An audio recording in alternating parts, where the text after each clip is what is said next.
Hi all, and this is the Truth, Honour and Integrity Show. My name's Thomas Williams, and we're going on a journey again. Today starts out another of my series, From Russia with Love. It will be in 3 parts, and what will unfold after these 3 will be a clearer understanding and a path for all peoples. Once the illusions of this world is seen, absorbed, processed, and then a desire to move forward on our path, not theirs. People really like these shows. Why? Because the frequency of fog and lies is being dropped and a new path will emerge. I hope you enjoy the show. Hi all, and welcome to From Russia with Love 8. Part A. Now, the implications of this piece and the second and third parts of this show are wide-ranging and will involve several pieces of my work I've put together, plus supporting information from others, and more of the dots will be connected. If you have absorbed the previous episodes of this series, plus some of the op-ed pieces I've done in the shows, a clearer picture begins to emerge. This will be dot connecting on a massive scale, and the term of upsetting the apple cart will apply here. To encompass much of From Russia with Love 1 through 7, and it also adds much deeper layers to it as the never-ending rabbit hole goes deeper, wider and higher than you all imagined. Upsetting the apple cart means to ruin a plan or an event, and this series does that when you connect it all together. If you leave the apple cart untouched, it begins to rot the fruit. The fruit was us. They are the cart. That cart is losing its wheels and is a bit rackety today. These 3 parts, plus From Russia with Love 9, will disassemble the cart, which is the framework of the dark forces. This one involves astroastrology, moon worship, occultism, demonism, all under the auspices of Hebrew or the Jewish religion, Hinduism and several other organisations. Part 2 will reveal the umbrella they are all under. Part 3 will add more and connect more of the dots and is a summary of it all, setting the stage for From Russia with Love 9. It also brings in the Saturn Moon matrix, what is the eclipse, the FRWL role in it, yin and yang explanations, Solomon, temples, sacrifices, dark magic, India and its deities. Well, first, before we get into the main, I will go into a summary of From Russia with Love 1 through 7 as a recap, as parts of A tonight, B and C to follow will connect dots back to the previous episodes on a massive scale. We started off with From Russia with Love 1, which brought in the Ers, the Aryans, the Kalimar, the sub-grey race, the Knight of the Svarog, the Vedic texts which are nothing to do with India, the Koshis, who are the dark forces, and the 3 moons in our skies back then, the fake Bolshevik takeover of Russia done by the priest class known as Cohen or Khan, the lost continent of the Arya, later known as Hyperborea, spacecraft travel on this world and how they operated, the stargates and the celestial needles, the 4 palaces, now known as the constellations, the 4 gardens of Eden, who are and were the Israelites, who was the Lord. In part 2, we heard about the real genocide that took place against the Russian people, not the Zionist-based only narrative. How the heirs tried to use genetics to cure the Kalimar peoples. How the heirs taught the Rus and the Aryan populations how to be a higher form of human. The fast destroyer weapon used on this planet. The war of Atlantis, not Atlantis. We heard of the original Jerusalem not being in Israel but Russia, called Jerusalem. We heard about Radomir and Mary Magdalene. Both had blue eyes, and Mary had the blonde hair as well, meaning they were Rus, Aryan, not Middle Eastern. Part 3 brought us how all of society's main functions to protect or save the people are corrupted. The exodus to Egypt, the cult of Ra in Egypt, and the exodus out of there into Europe, where they quickly went through the houses and the churches, and we had the rise of the cat cult, Cleopatra, Mark Antony and Julius Caesar. We learned of the genealogy of the Jews out of India and the Eastern countries, lots of word magic and mistranslations, how the Exodus not only went east out of India but north as well, and created the Ashkenazi line from Noah, who was not one of us, but one of the Anunnaki line. We learned of Solomon, Hebrew, temples and ritual sacrifice, what the six-pointed star really means. There was no letter J 2,000 years ago. We learned about Baal and proved that the modern day Israelite country, tradition, narrative and characters all came out of Egypt. Marduk, who played Ra, which is a title. Moloch, the child sacrificer, represented by an owl, as the Egyptian word for owl is Moloch or Molech. The Sanhedrin, the Talmud, why all roads lead to Rome, and their role in the subversion of humanity. Part 4 showed how the Israelite cult of Ra, formerly the Kalimar peoples out of India, took over the houses of Europe and the names involved in it, particularly the Rothschilds family. How they took over the courts, banking, finance and governments, who rarely owned the slave ships ran under the banner of Dutch and British East India Tea Corporation.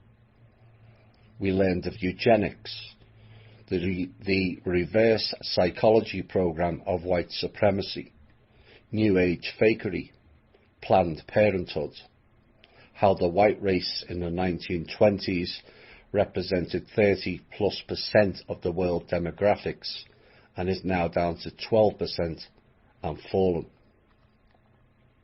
The setting of the stage of the takeover of America, the massacre of the indigenous people in America in 1920 in Tulsa, 1921, sorry. How the term Indian came not from America, but from India itself. Who are the KKK and their connection to the Democrats of not only America, but the Nazis in Germany. And no, Nazi does not mean German. It is National Zionism. Zionism is part of a cult and has no real country. How the African slave traded their own people long before Europeans arrived.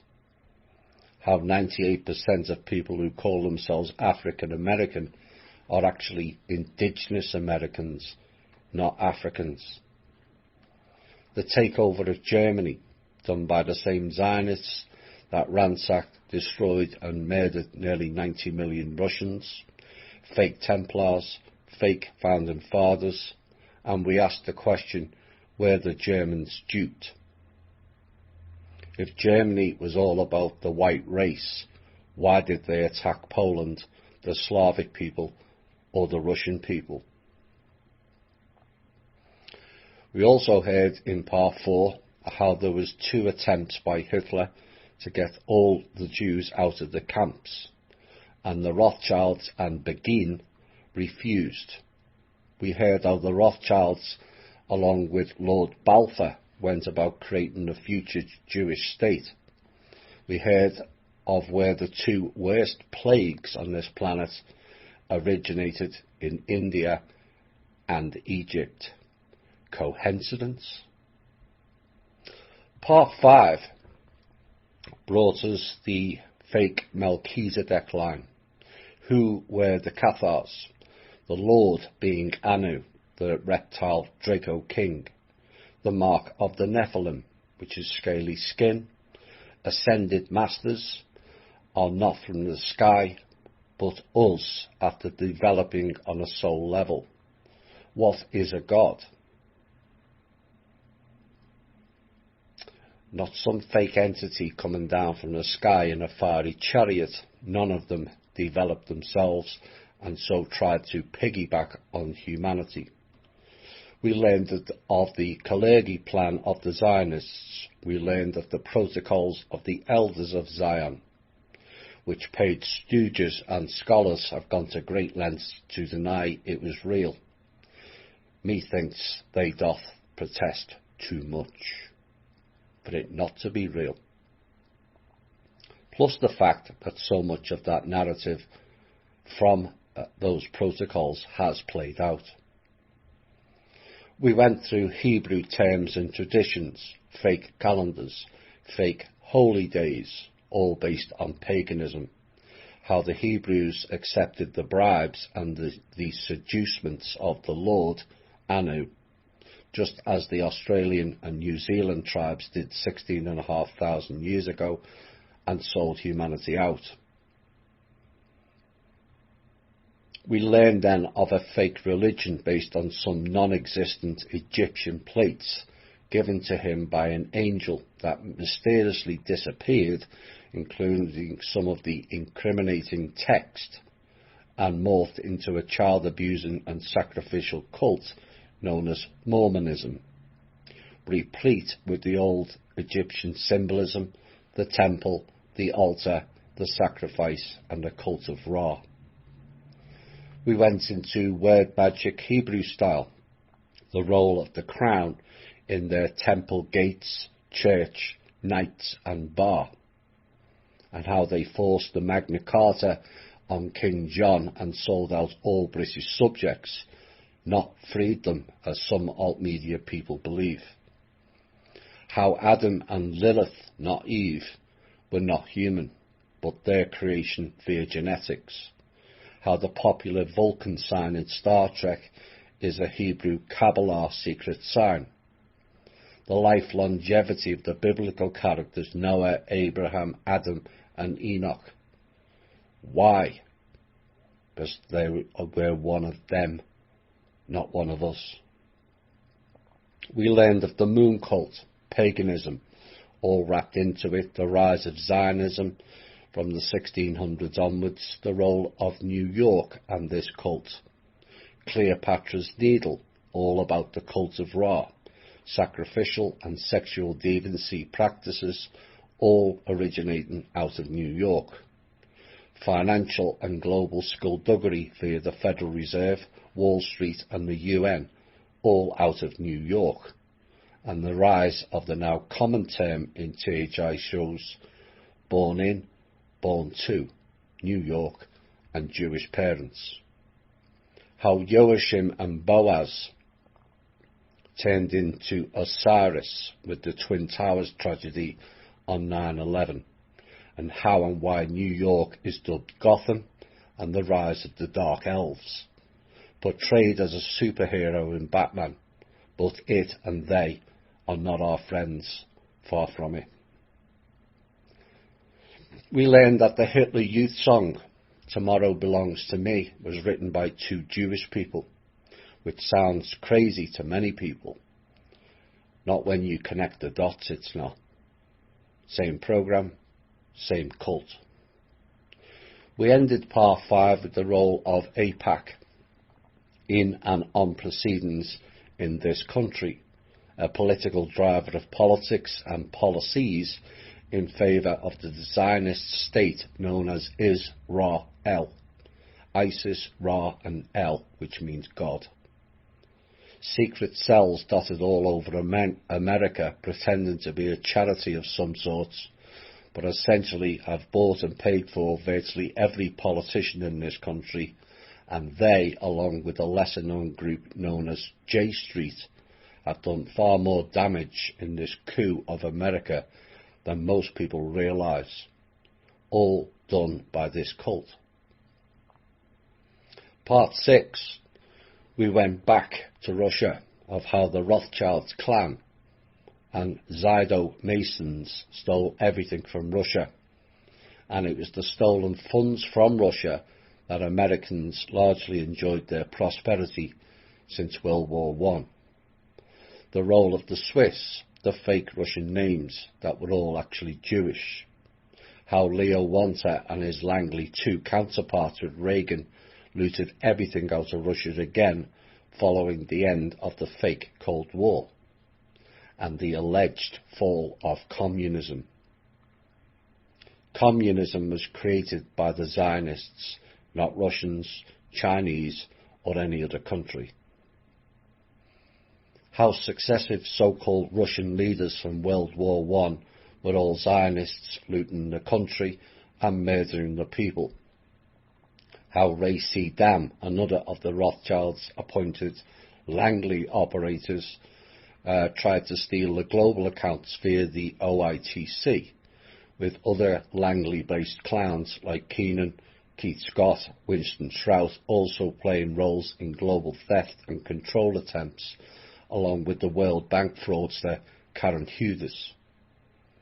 Part 7 brought in the OSS, which is SS, which became the CIA and the NSA, all under the banner of Five Eyes, which went to Nine Eyes, which went to No Eyes, courtesy of the work of the Trust.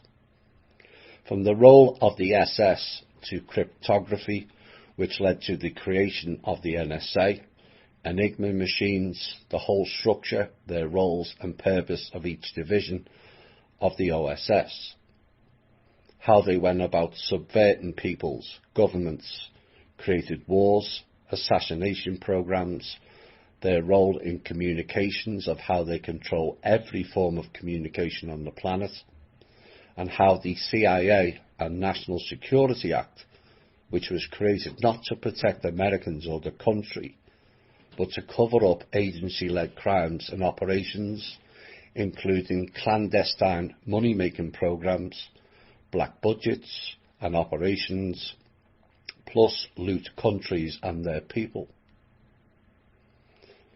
We learned how all the early CIA leaders were all linked with the OSS. Then came the Bushes, Cheneys and the Black Dragon groups. All were traitors to the country and the people. We learned of the P2 Lodge, known as Propaganda Jew, as in pro-pagan Dar. We learned of several CIA offshoot splinter groups like Robert David Steele and his aptly named company called OSS. How they used all the so-called stars for their operations. How they controlled the media. How their scripts is the news. And we found out how Lennon, Elvis, Metallica, Carl Jung were all used by the CIA as spies or operatives.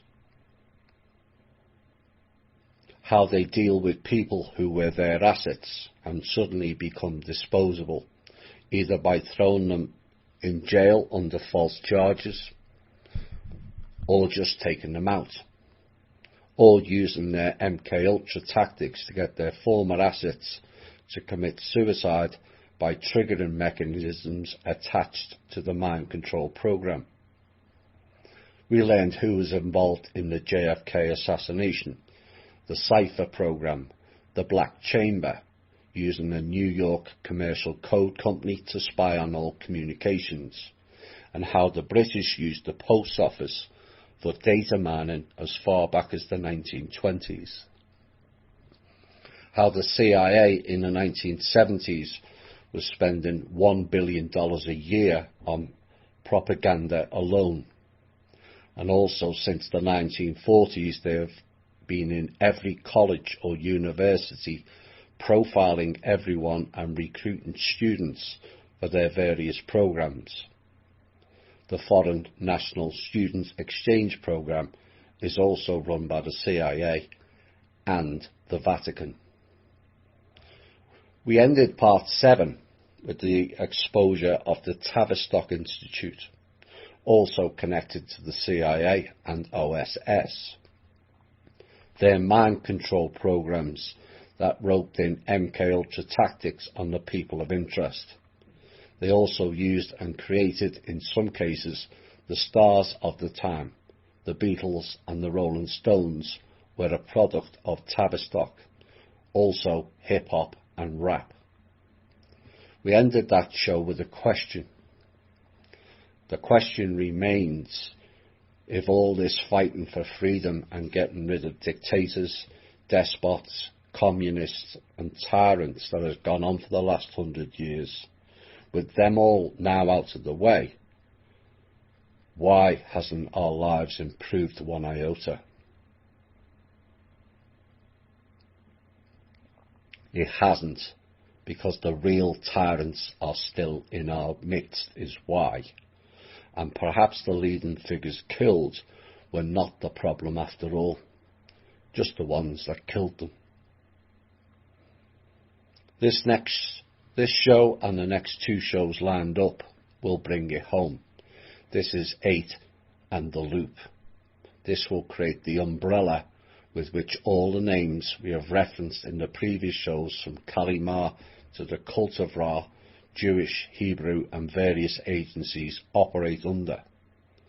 From Russia with Love 9, soon to follow, will make you understand more of how it all worked and who were the players, or in real terms, the pawns in the game.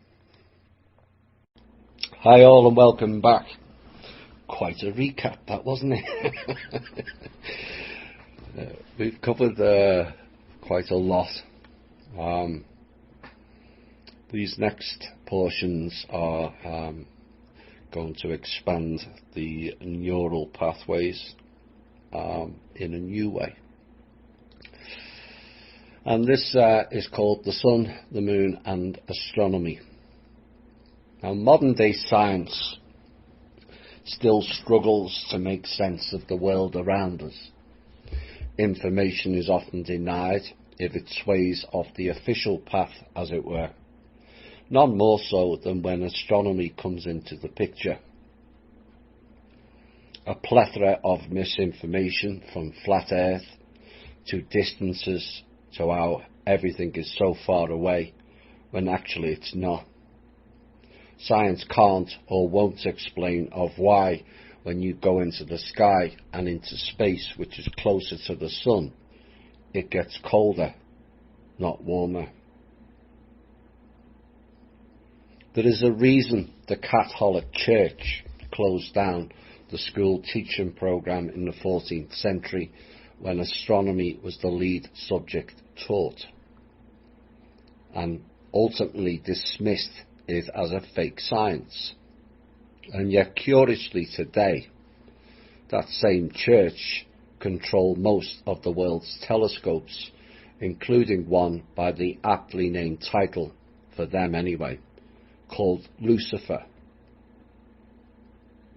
The so-called Holy Church, based on morals, principles and the worship of God, calling their telescope by the devilish name Lucifer. Does that make any sense to anyone? It will if you followed this series. Solar eclipses make no sense. The moon makes no sense. All the elites and witchcraft people all do occult rituals on the cycles of the moon. The Hebrew Jewish peoples, India and other corrupted tribal groups, all following the moon cult. In mythologies and even the more modern day calculations and observances, the frequency spiked during the full moon. That sends many people around the world into various bizarre and extreme behaviour patterns. There is a reason for the term lunatic for unbalanced people. Perhaps the breakdown of that word makes things more clear. Lunar meaning moon, tick means parasite.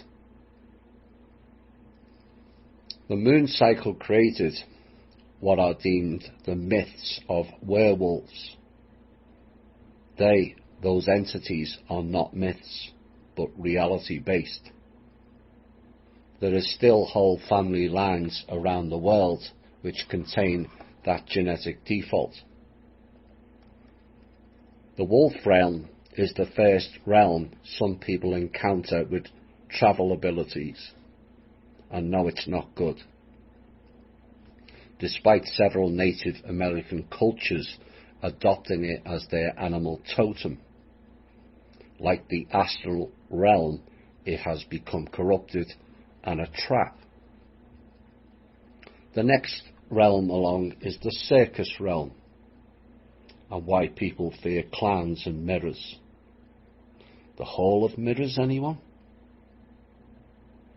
All of Marduk's meetings, the Bilderbergers, the Club of Rome, the UN, and other secret society meetings, financial meetings, the delivery of the fabled, non-existent, non-deliverable RV, was all done or happening on the lunar cycle. The Circle of Nine cult, the people inside the Vatican, and I'm not talking about the Pope, Bohemian Grove, the Denver cult, the Hellfire Caves, and various others around the world, all do their rituals, sexual deviancy, often with children, sacrificed and tortured children again on the moon cycle.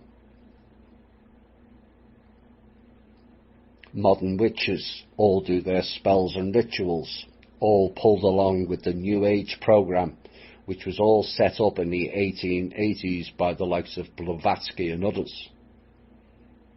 And some think Blavatsky, Steiner and the Lord of One talks about good things. Yes, it does, like the Catholic Church, but there's a hidden hook to it. That far too many go so far down the fishing line before being able to see it. People get trapped by the words, spells of love and light, unity, consciousness, Mother Nature, all of which is nice to hear and make it actionable, but there's a hidden element to it, oblivious to the naive amongst us. The Lord of One, peddled by David Wilcock, all about Ra, the harvesting and murdering humanity entity, which is all told in one story that is written on Cleopatra's Needle in New York. Throw in the fact that channeling is all done by technology trickery, largely to people who have been in the MK Ultra programs, and you are left listening to what you want to hear, not what you need to hear. In the world of witchcraft, it's all about the moon goddess, names and titles with them people, as any quick internet search of their groups will show you. Modern witchcraft is the practice of paganism and Wicca, again a group who took part in the moon worship and sacrifice rituals, including at Stonehenge. Oops. Islam is another of the moon cults, hence the crescent moon as their symbol. Moon worship has been practiced in Arabia since 2000 BC. The crescent moon is the most common symbol of this pagan moon worship as far back as 2000 BC, long before Muhammad. There was a god named Hubal, who was lord of the Kaaba. This Hubal was a moon god.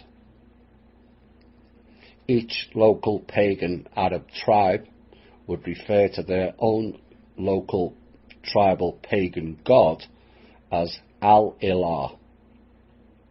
Al-Ilah was later shortened to Allah when Muhammad began promoting his new religion in 610 AD. So what this tells us is the root of Islam is paganism, moon rituals, mired in with witchcraft and the dance with the demons and jinns via their dark magic. That's where the Ali Baba and the magic carpet came from. And they can protest, but we are light witches all they like. But both light and dark use the jinns, which is known as demons, to perform their spells and magic. These people that practice the Ouija board, again dancing with the dark, again bringing in the corrupted spirit world. And the same applies with ayahuasca or peyote ceremonies. Most of the shaman or shaman have no idea that what they're getting their participants into. All in the name of spirituality, they say. All in the name of making money, is my reply, with dire consequences for the participants in some cases. So why all the moon worship? Well, this goes back to From Russia with Love Part 1 and the worship of the Kali Ma, known as the Dark Mother, which is the moon, and the female representation of the moon is Lilith, who is the real partner of Adam, not Eve. All depictions of Lilith are half human and half serpent. Perhaps it confirms it was she, Lilith, the talking snake, that was in the Garden of Eden, not Eve as described. Of course, this week we have the ultimate in dark entertainment that rolls the children around the world into dancing with the dark, and Halloween takes place at night as it's moon related.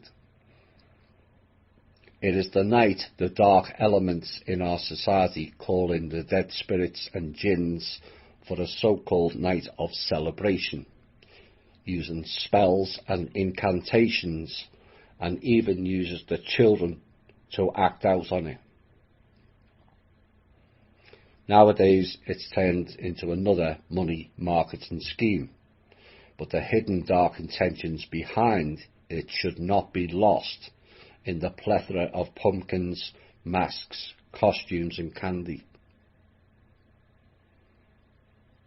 It was originally called All Hallows Eve and was pagan in origin until the Catholic Church Christianized it into Halloween. They did the same with the Easter festival, again pagan in origin, as worship of the goddess Ostara. The Catholic Church changed it in the 8th century and morphed it into the Jesus story. All Hallows Eve, all hail Eve, except Eve was Lilith, half woman, half serpent. Lilith is often envisioned as the dangerous demon of the night, who is sexually wanton and also steals babies in the darkness, worshipped by the Hebrews via the Talmud. And is it possible there's even a reference to her in the Lord's Prayer? Hallowed be thy name.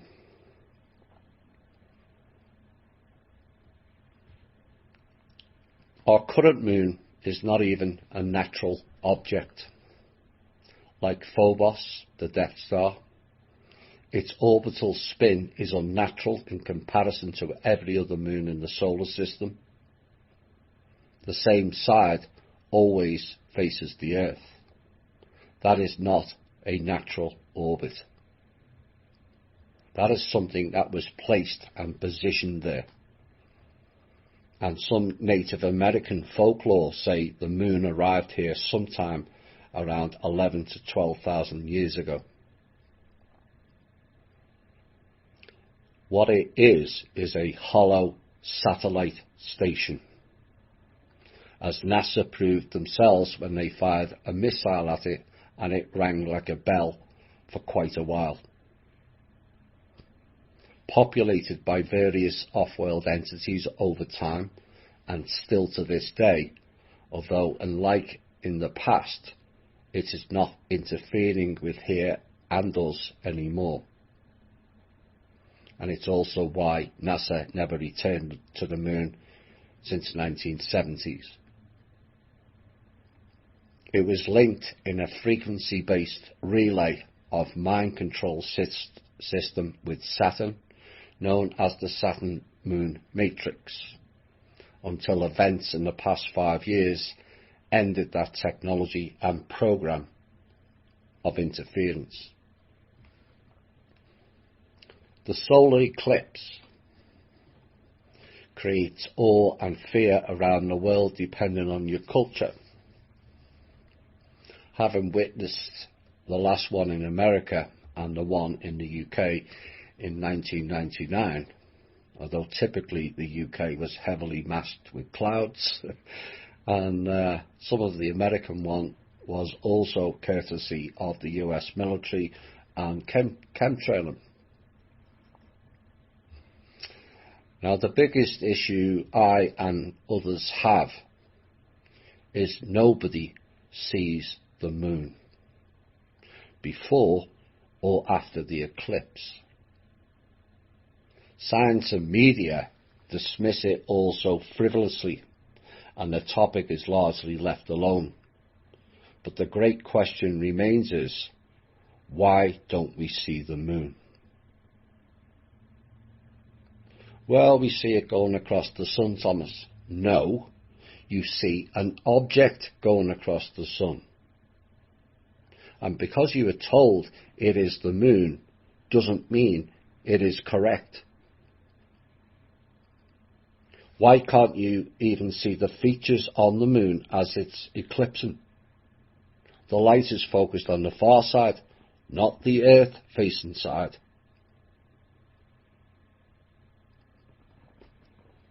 Here is maybe why. Well, actually it is. It's not maybe.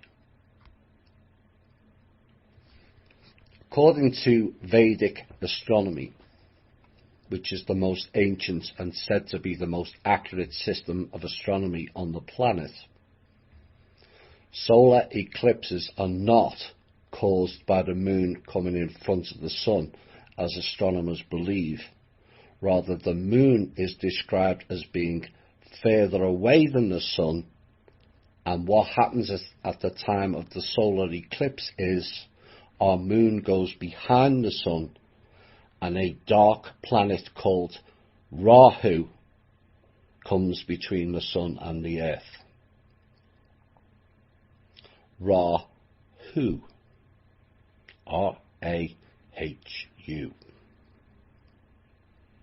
Ra, of course, is the title of the fake solar god that comes under the banner of the Son of God, Son spelt S-O-N instead of S-U-N, played by Marduk and Anu in the past, plus some of the Egyptian pharaohs.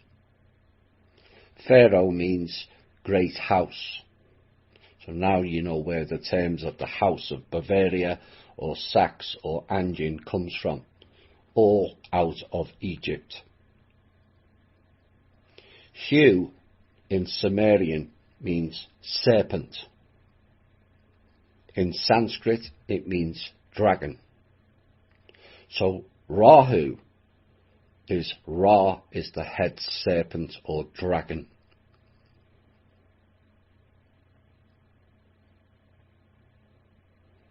Remember, in certain things, this is not in the script, but I've just remembered, they talk about the snake going across the sky, and modern scientists and astronomers will tell you it's the Milky Way. Perhaps it's not.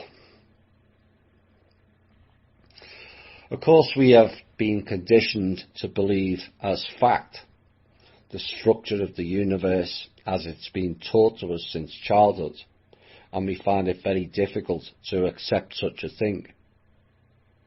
But how can the teachers or the book be wrong, people would argue, because they were taught wrong also. It only takes 2 generations to do a 180 on any narrative.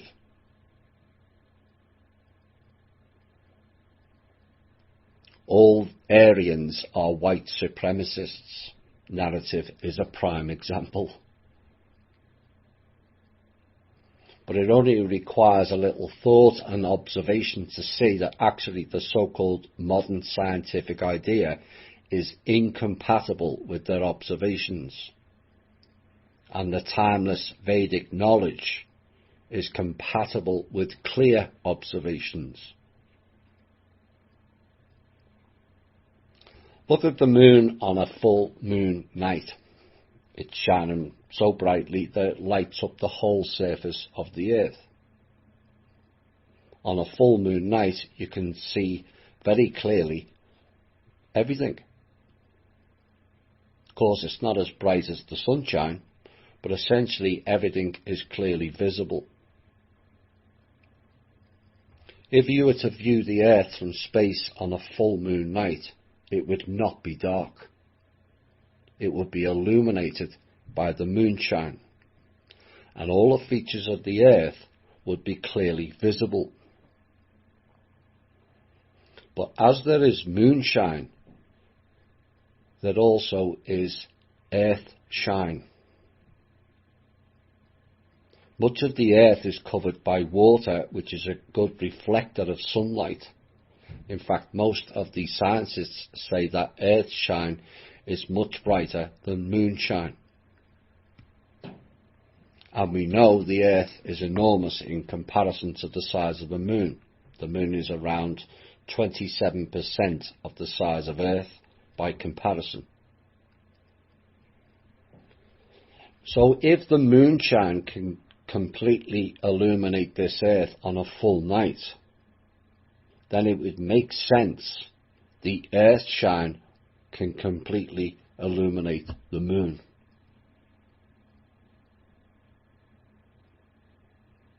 The earth shine bombarding the moon at the time of a total solar eclipse would be at almost 50 times brighter than the moonshine on the earth on a full moon night.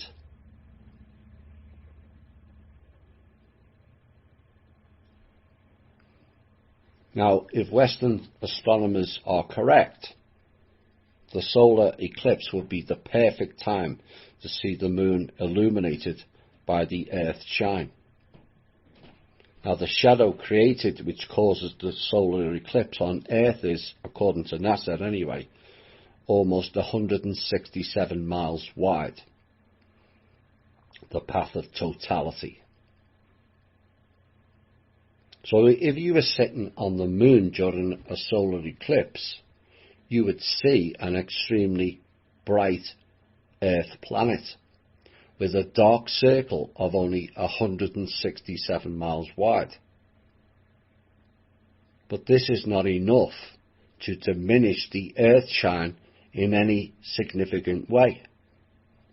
Why is it not reflecting back? Why is the circle only 167 miles wide when the moon is covering the whole of the sun as observed? Does that make sense? When the sun tracks across our planet, it's in a giant wave motion. You can see it on Google Earth. It's like an upside down U that covers an area of sunlight from California or the west coast to the extreme west of India. A total of 8,490 miles. So surely a total eclipse would plunge that same area into darkness, not a 167-mile region of totality.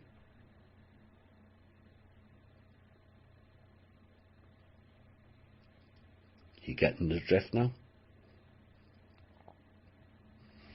So even though the sun is behind the moon, the full force of the sunshine is hitting the earth and reflecting off the blue oceans and reflecting off the land also.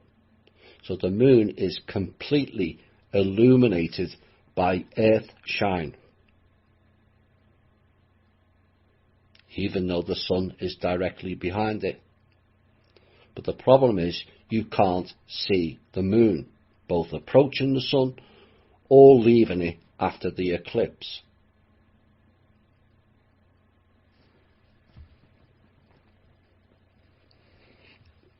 Now, if Western astronomers were correct, if you were in that 167-mile wide path of the total eclipse of the sun, when the sun was completely covered, you would of course see the sky become black, and then you could see the stars. But if the sun was covered by the moon, you would be able to see the moon quite clearly in front of the sun, illuminated by the earth shine. Not as bright as the full moon, but the earth shine would certainly illuminate the surface of the moon, so we could clearly see it and clearly make out the features on the moon's surface. But this doesn't happen. During the solar eclipse, the sun goes completely black. And even though the sunlight is blocked out and the sky goes black, one cannot detect the moon at all. It's just black. No moon. Like I said, we should be able to see the features on the moon as it's being reflected off the earth with the sunshine or the earth shine. Remember, the path of totality is only 167 miles. The rest of the earth is all bathed in earth shine, which should reflect off the moon. The sun should disappear and we should see the stars, and in place of the sun we should see the moon illuminated by the earth shine. But this is not what we see. So what does it mean? What it means is it's not the moon causing the solar eclipses, as stated from the Vedas. That what causes the solar eclipse is a dark planet currently unknown in the Western world except in occultic circles, which hides in the shadow of the moon. Oops. And people will say, but scientists would have discovered it by now. It was only 80 years ago they discovered Pluto as the 9th planet, not the 8th as they put out in the mainstream.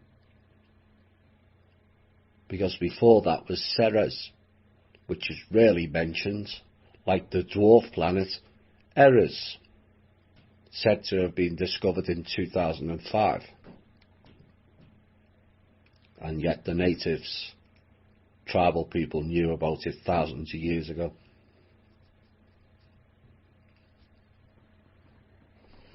Rahu is relatively close to us, around about the same distance as we think the moon is, but it is completely black. It does not reflect light at all. So even though there is plenty of earthshine fallen on Rahu, because it's a black planet, none of that light will be reflected back. It is the void. So we would see the sun simply blacked out in the sky on a full eclipse, which is exactly what we see. Now science tells you the moon is roughly 250,000 miles away. Some calculations suggest it's around 3,000 miles away. All I know is on some days it looks a lot closer than is being made out. I suspect this dark planet, Rahu, also has elements of cloaking attached to it. People have seen the evidence on YouTube videos whereby the moon is rippling.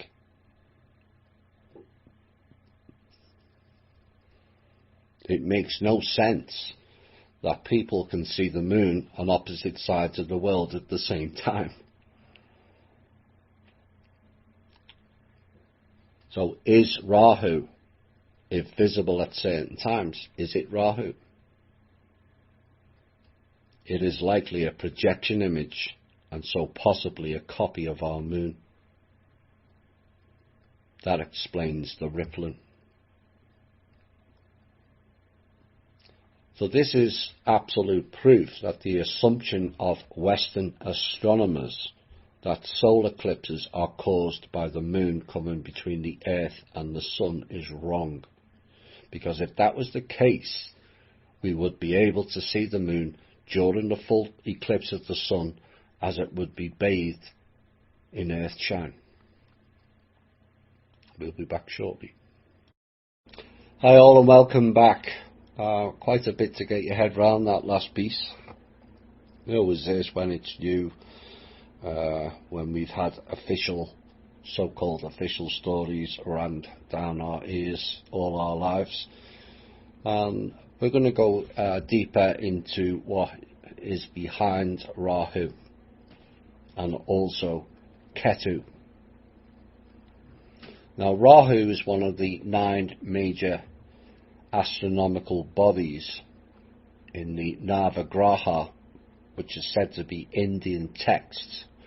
They are not Indian at all, but they are the Vedic and the Rus texts.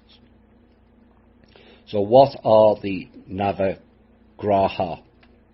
They are Surya, Ravi, the sun, Chandra, Soma, the moon, Mangala, Mangal, Mars, Buddha, Bud, Mercury, Devguru, Brihaspati, Jupiter, Shukra, Venus, Shani, Saturn, Rahu, solar eclipse, and Ketu, lunar eclipse.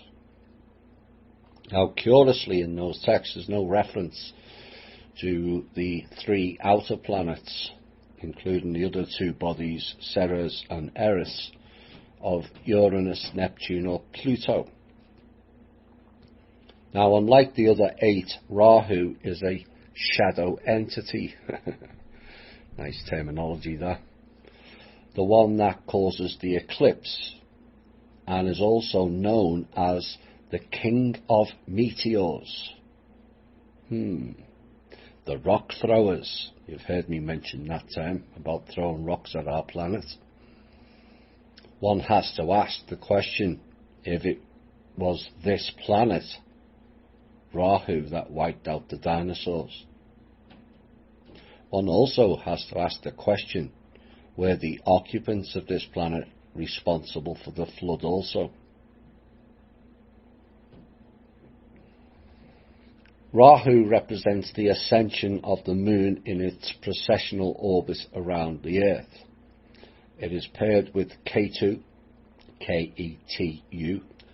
The time of day considered to be under the influence of Rahu is called Rahu Kala and is considered inauspicious. Kala is a derivative of Kali, which means dark. As per Vedic astrology, Rahu and Ketu have an orbital cycle of 18 years and are always 180 degrees from each other orbitally, as well as in the birth charts. This is the original yin and yang. The sun light, the moon dark. 180 degrees each, with the moon completing the circle, or the moon binding the circle, and could be described as the dark version of the Holy Trinity. This coincides with the precessional orbit of Moon, or the 18-year rotational cycle of the lunar ascending and descending nodes on the Earth's ecliptic plane.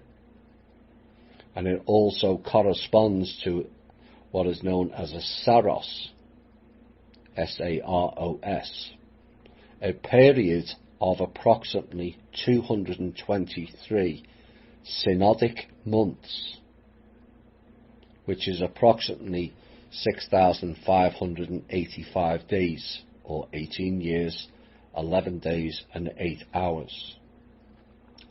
And that can be used to predict eclipses of the sun and the moon. So what is a Saros? Saros is a period of time based on the lunar cycle, not the solar. It contains three periodicities relating to the lunar orbit: the synodic month, the draconic month, and an anomalistic month. Excuse me. Anomalistic month coincides almost perfectly each Saros cycle. Now, synodic means council of the church.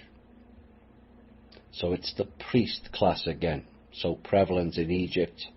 Priest also means Cohen, spelt with a C or with a K. Khan also means priest. Hence Genghis Khan, or Cohen, was from the priest class who attacked the Rus and the Aryans. Anomalistic is suggestive of something being irregular,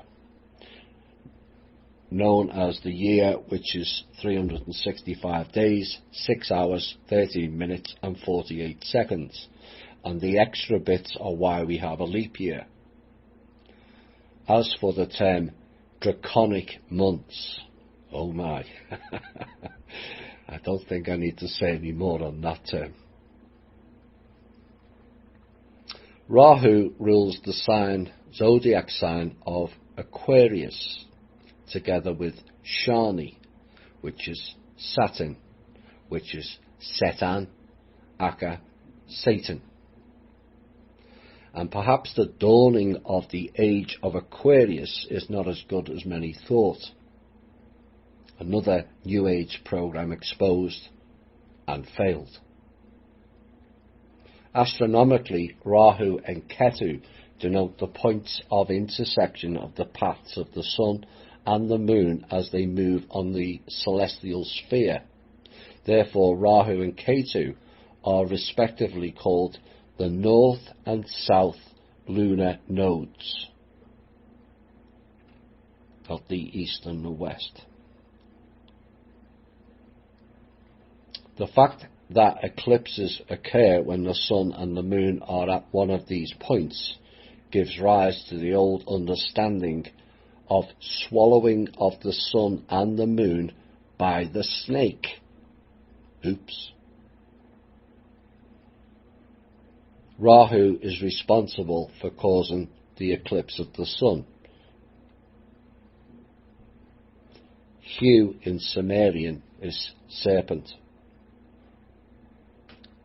As it stated, the swallowing of the sun and moon by the snake, this now makes more sense. Ra is the serpent, is what that object called Rahu is stating. Now, one of the issues I have about astrology in the modern day is that it can't be accurate because one constellation, which means palace, has been left out. We have 12, but one is missing. The same as 12 earth chakras, and one is hidden on the planet. 12 crystal skulls, but the 13th completes it.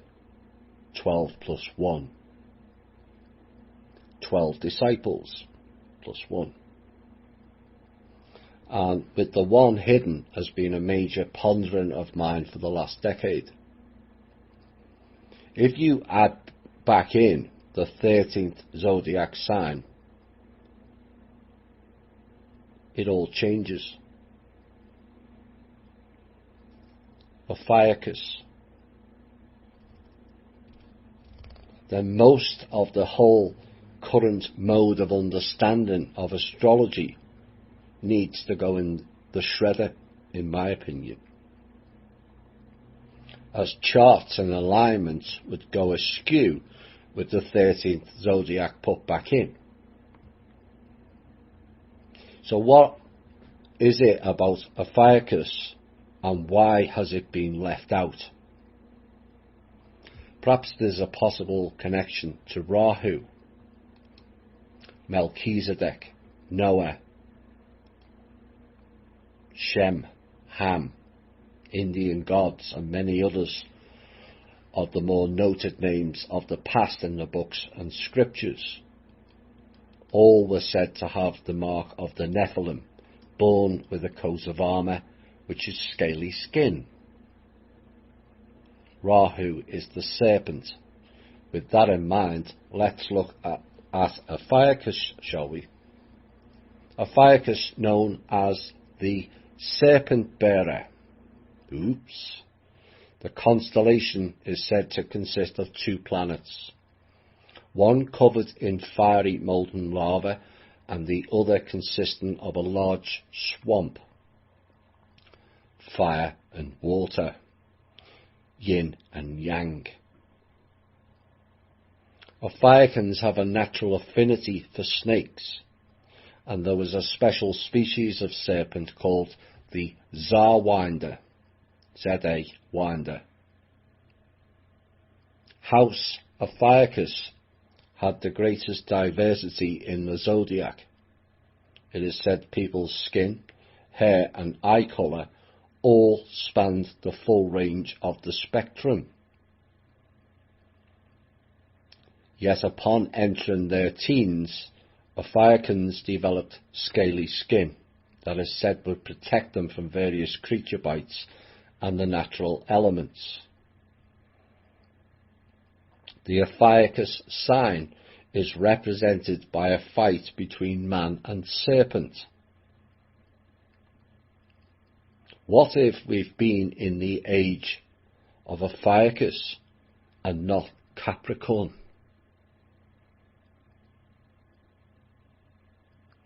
Given this world's current and recent past has been the battle for control of this planet between man and the serpent or the reptile species.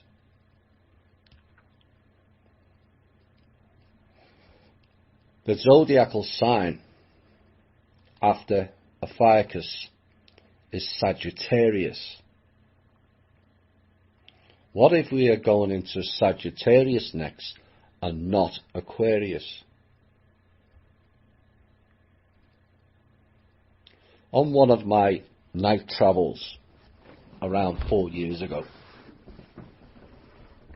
I got into a discussion with an entity of where we were heading, and I disagreed with what I was being told. And I turned around and said, no, we're going to Sagittarius. Now back then it didn't make much sense why that came up. but with this piece, perhaps it does now.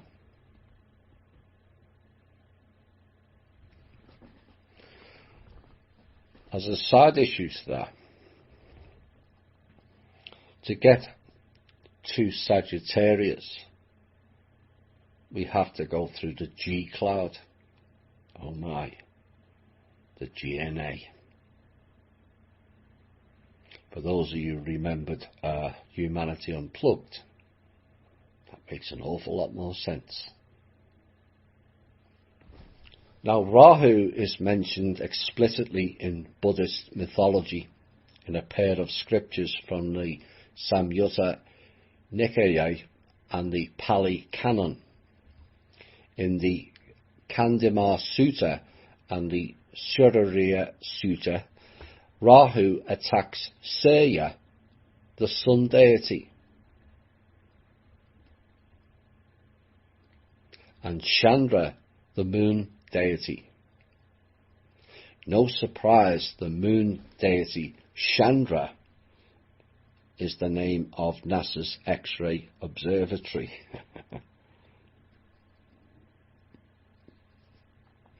Now, in the Buddhist scriptures, before being compelled to release Chandra and Surya, they had to recite a brief stanza. A stanza means poem, conveying their reverence for the Buddha. And the Buddha responds by enjoining Rahu to release them, which Rahu does rather than have his head split into 7 pieces. Where have we heard that before? Now, the verses recited by the 2 celestial deities and the Buddha have since been incorporated into Buddhist liturgy as protective verses recited by monks as prayers of protection. But they're not protective. It's holding the dark.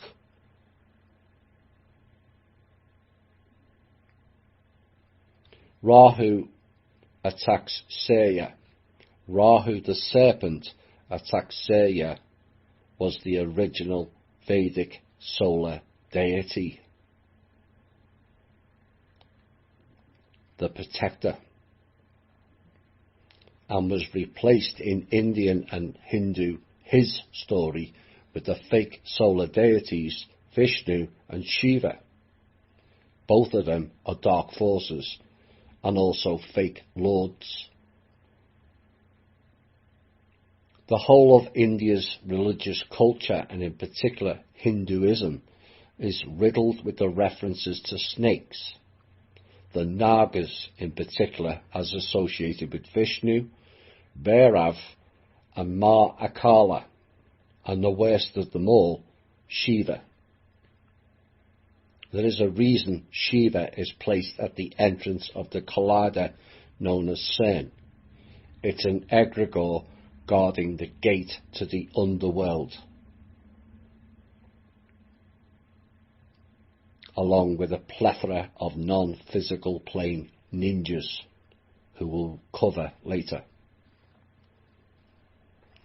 So Rahu was in fear of being turned into the 7-headed serpent, and that entity is depicted throughout their temple, not ours, called Angkor Wat.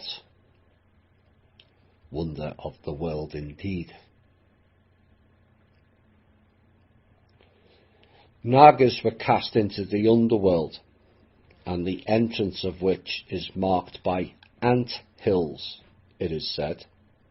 How interesting. The ant people were guarding the entrance, I suspect is what is being stated here. Ant people are different from the mantids. According to the Hindu scriptures, Naga live in the netherworld called Naga Loka or Patala Loka with unimaginable riches.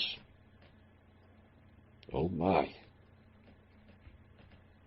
Unimaginable riches in the vaults suggesting that they were guardians of the ancient treasures of what is now known as the Trust. So it went from the Naga serpents to the dragon serpents. Neither looked after it well, and this is why it's important that we do. When the Naga, it was said, were overpopulated on the earth, Brahma, the creator, it is said to have banished them to the underworld. Naga are the children of Kashyap Rishi, who married Brahma 13 daughters, 12 plus 1 again, and their mother's name is Kudra. Kashyap is also known as the father of gods, demons and animals, which is indicative to the spirit world. Snakes are Lord Shiva's garland, anklets and armlets. Hindu gods like Bhairav and Mahakala are protected and decorated by snakes. The 1,000-headed Naga called Ananta protects goddess Kali. The Kali Ma again. The Dark Mother, who is Lilith, represented as a moon goddess, half woman, half serpent.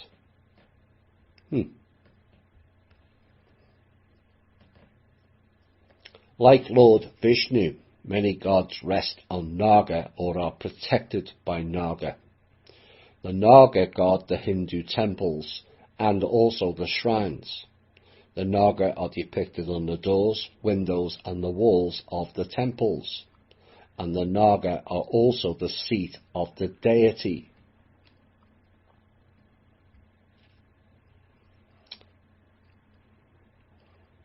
The piece I did recently ties in well with this on what is human. And we gave the 3 names of Hu. Sumeria, Hu means serpent. In Sanskrit it means dragon. Also pronounced Drakon, and so linked to Draco. But not the main Draco, but the Hydra Draco, who are a more dragon-like species. And in some cases, worse than the Draco. If we have been in a Ophiuchus constellation, as speculated earlier, perhaps this next bit will lean further towards that theory. In a Ophiuchus tradition, the name for a guardian is master. Yet master is a control-based term.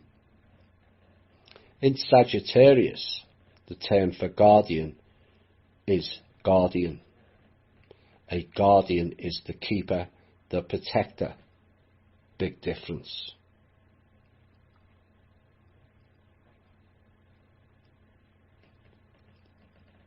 This world, largely unknown, but to the very few on this planet, has been, for many thousands of years, been in a battle between human and the serpent or reptile species.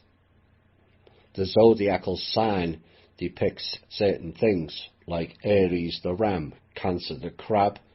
Libra has the justice scales, which is not justice scales actually, but is related more to Egyptian symbology of Mart and Thoth weighing people's hearts.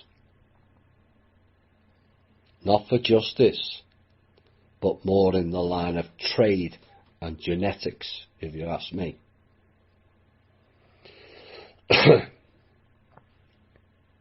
Speaking of Egypt, as the pyramids are another symbol of their buildings, not ours. Like I said earlier, Pharaoh means the great house. And what all the mythologies are stating via the zodiacal game playing is the houses of the sky, known as the zodiacs, were conquered by the serpent bearer, and the houses of the sky then came down to earth. The 12 conquered houses, or zodiacs, were then brought down to earth, and the great house of the Pharaoh was born, which was then transferred as a takeover to Europe via the houses like Bavaria, Orange, Saxe, Gotha, Coburg, etc. It's all in the symbology and mythology once you start to connect the dots.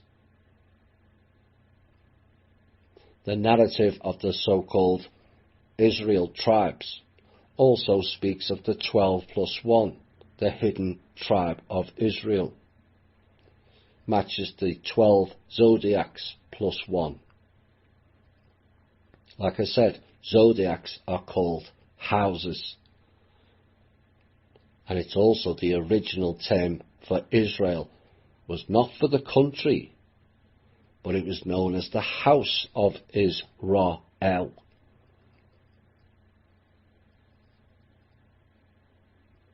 The Anunnaki, as those of royal blood, and also known by the term those who from heaven to the earth came,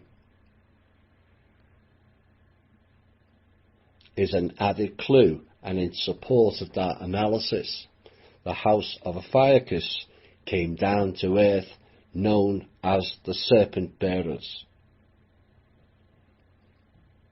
The depiction of Ophiuchus is a man fighting a snake, and I think this is a depiction of what is being playing out in the current zodiacal time-space. It is the choice of Hugh. Hugh, serpent man, or Hugh, man, which is us. The master reign ends, and the guardians return. And that is why back in 2016, humanity, not raw humanity, won the right to be the sole guardians of this planet via the peace treaty. We'll be back shortly. Hi all and welcome back. We're about 40% of the way through. It seems many are liking what's coming out. And this next section, we will strip away more myths of the New Age movement that we covered in an earlier From Russia with Love 4 show. And that show was important to grasp of what went on from around 1880 through 1925. Planned Parenthood, eugenics, Federal Reserve Life Force Energy Harvesting System, the destruction of Russia, the New Age program done by the likes of Blavatsky, Steiner et al., Albert Pike, plans of 3 world wars, and the likes of Crowley and co. bringing forth the dark magician path. Now, because of their access to the looking glass technology, they knew religion would start to fail, particularly in the West, and so provided a new program to fall into. Now remember, there was a hippie movement in the 1860s through 1970s. And think tanks take advantage of that to write new traps for the people. New Age is a deliberate sidetrack from one controlling system, religion, to another, fake spiritualism, all wrapped up in a nice package of Let's All Sing Kumbaya, which is about calling in the Lord. The lord of the book is Anu, the draconic reptile king. The whole of New Age is riddled with falsehoods, goddess this and angel that, and so-called light magic, which is dark in essence. As like I've said, you are calling in the jinns to do the magic, and those entities are far from light. All magic is dark. It is lazy technology being used again, when if you develop the self on a soul level, gain mastery over the self, you have a treasure of abilities, not magic, awaiting you. Tantra and yoga, which are the esoteric practices in Hinduism that philosophize about the serpent power inside the human body. Oops. This serpent is called Kundalini, depicted as a coiled snake. It would be evoked by mysterious yogic practices or tantric rituals.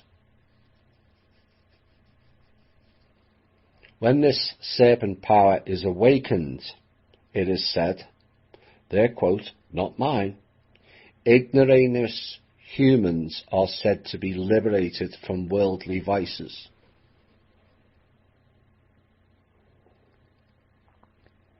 The literal meaning of Kundalini is coiled naga. Naga is the snake. Oh dear.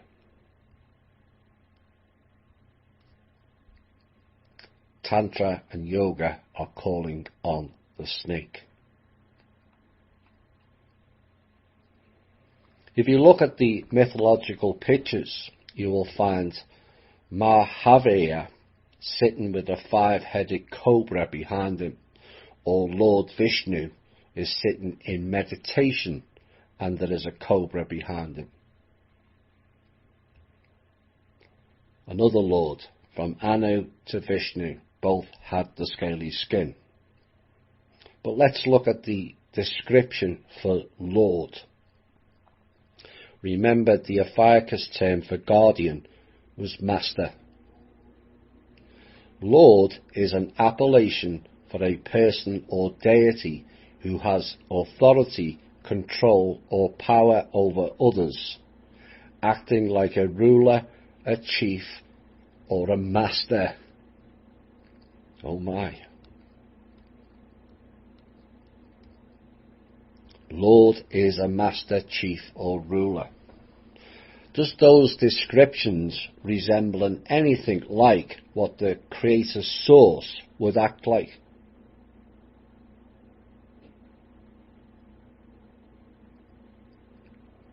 Think different.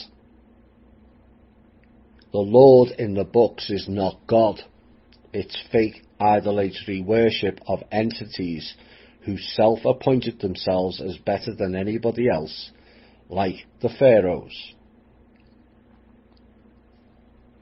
Even in the pictures of rishis, you will find a cobra with its hood open at the back.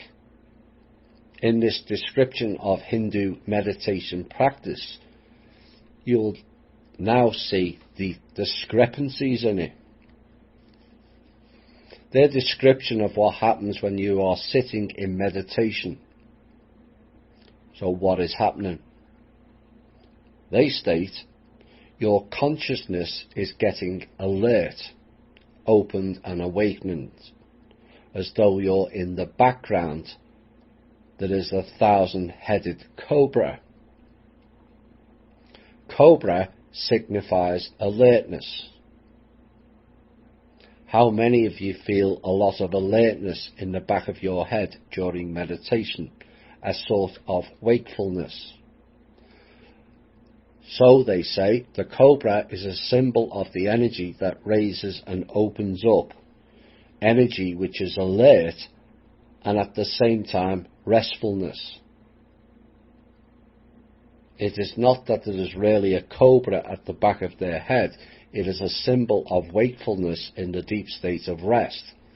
And that is meditation, totally restful, wanting nothing, doing nothing, being nothing, and being open, like the hood of a cobra, alert without any effort.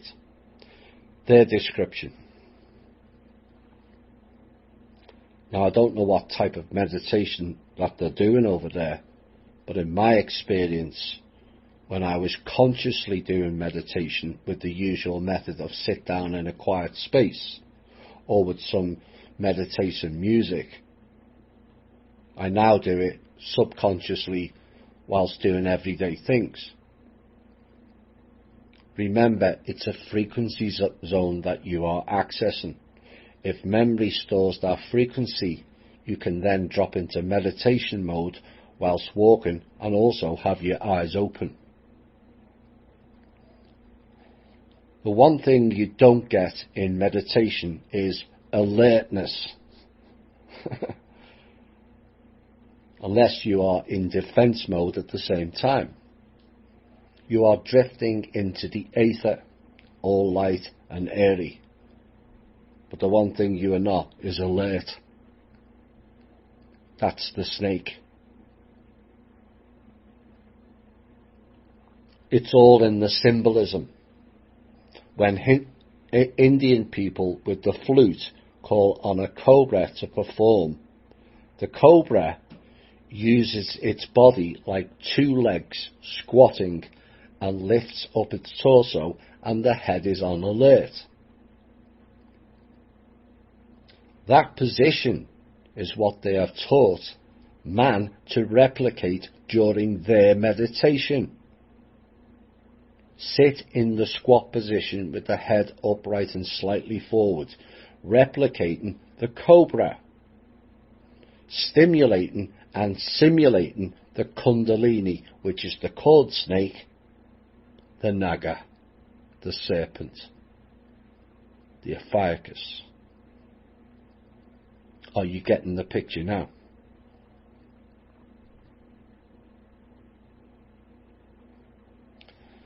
There are two types of descriptions for this. In one, they talk about a cobra. In another, they talk about a flower in ancient Hindu history. And the flower is like 1,000-petaled lotus, blossoming on the top of the head on the crown chakra. So back to Surya, the original solar deity in Greece, who was known as Apollo, who regularly visited the Arya, also known as Hyperborea, who were replaced by the fake gods like Ra, Vishnu and Shiva. And what does Surya in the many statues depicted in India hold in both hands? The lotus flower, not the snake, like Vishnu and Shiva. So summing up this part, Hinduism, along with Buddhism and the Tibetan monk practices, are all symbolizing the snake-serpent cult. Vishnu, Shiva and other deities within that culture of the embodiment of the snake Naga. Naga, the underworld group represented as hell in the scriptures. Well, at least that part is correct.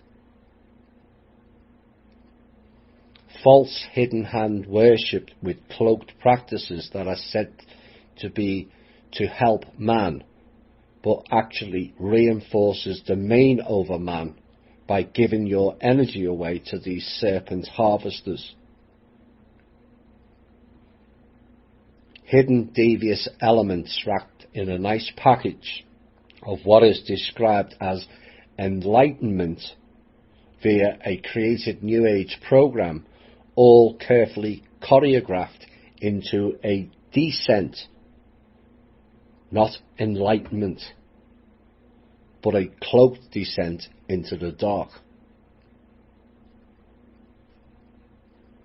New Age is not what people think they're signing up to. It is another one of their carefully disguised traps.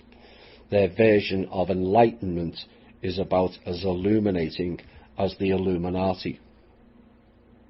And I hope the people of India take note of this piece. It's not to denigrate you or your country, but to make you realise that your culture, passed down generation to generation, is damaging you and us badly. There is a reason 7,000 of you die each day in India. It's called sacrifice. All going to the gods again, like the Kali Ma time. The Rus tried to teach you with the Vedic texts. Like I said, they're not Indian texts. They are Rus, as is the Mahabharata. And I'm asking the people of India to wake up and stop the harvesting of your people, all done in honour of your fake gods.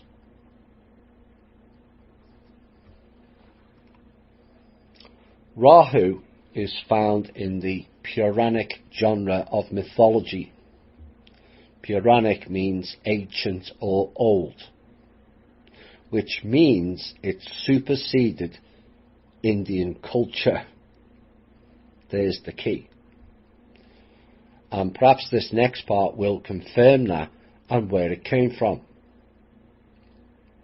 Puranic includes diverse topics such as cosmogony, cosmology, genealogies of gods, goddesses, kings, heroes, sages and demigods. It involves folk tales, pilgrimages, temples, medicine, astronomy, grammar, humour and love stories, as well as theology and philosophy. Cosmogony is any model concerning the origin of either the cosmos or the universe. Now it's stated the Hindu, it's not Hindu, Puranas, P-U-R-A-N-A-S, are anonymous texts and likely the work of many authors over the centuries, or so they state. It's a bit like the word dog. It is stated to have no origin. But in a world run by cat and serpent cults, I guess the dog doesn't fit. The Puranas, it is said in India, do not enjoy the authority of a scripture in Hinduism, but are considered as Simriti. Simriti means that which is remembered, or that, or as we know, that which is pushed forward by the system, and let's ignore all the other stuff. And Simriti is a derivative secondary work and is considered less authoritative than Shruti in Hinduism. The Vedas, the Mahabharata, are considered under this term, which means it came from someone or somewhere else. Yes, we know. Isn't it funny how they can never remember the author or where it's derived from in their history, isn't it? It's a common theme. There are 18 Maha Puranas, known as Great Puranas, and 18 Upa Puranas, known as Minor Puranas. Now, where have we heard those terms before? Great and minor has been referenced previously, has it not? The Great Bear and the Ursa Minor. The Urs. That is why they won't reveal the authors. The Urs represent man. Hindu culture wants to represent the snake serpent man, just like the Catholic Church. For those who are new and wondering why I say Catholic, check out From Russia with Love 3 for a full description of that. And it's all connected through each part of this series. Now, the tale of the Puranas begins in the remotest period of prehistoric time, when the gods and the Asuras churned the milk ocean to extract it from the Amrita, the elixir of immortality. Rahu was present at the time and overcome with pride, it was said. The milk ocean is described as the fifth of 7 oceans on this planet, and it surrounded the continent known as Krauncha. This continent and ocean is described as being around the Himalayas. Oops. The gods and the Asuras did the churning. Asura means demon. In real terms, jinns. And this was a common goal of these fake gods, all seeking immortality to continue their dominance over other species. It is covered rather well about the reptile species and their immortality and life essence in both Jupiter Ascending movie and also the Dark Crystal series. It's all there. Fiction is fact, remember.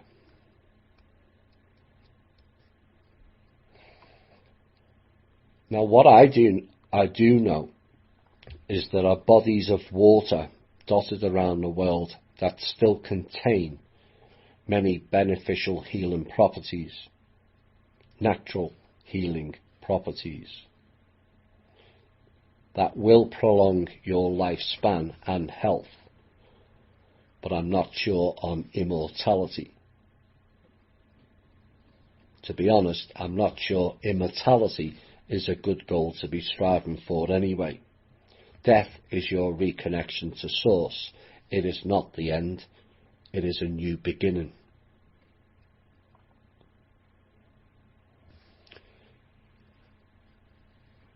To churn the ocean, they used the serpent, Vasuki. For their churning string, and for a churning pole, they used Mount Mandara, placed on the back of what was said to be a great tortoise, called the Kurma avatar of Vishnu. Avatar of Vishnu? Oh my. You see, clones and or walk-ins, which means an entity taking over a vessel in here, have been around a very long time. It's not the future, it's always the past. And as the gods and demons churned the sea, a terrible poison, it was said, was issued out of its depths, which enveloped the universe. The Devas and the Asuras approached Shiva, who took the poison into his throat and swallowed it. Shocked by his act, goddess Parvati strangled his neck, hence then managed to stop it in his neck. But you can't do that on a human, you'll just choke him to death, which tells you these were not human, and prevent it from spreading to the rest of his body. However, the poison was so potent, it changed the colour of his neck to blue, thereby earning him the name of Nilakanta, the blue-throated one. Better than the blue chicken, I suppose. But all of the depictions of the Indian gods all have blue faces. This is the sign that all of them were poisoned and paid for their dark intentions.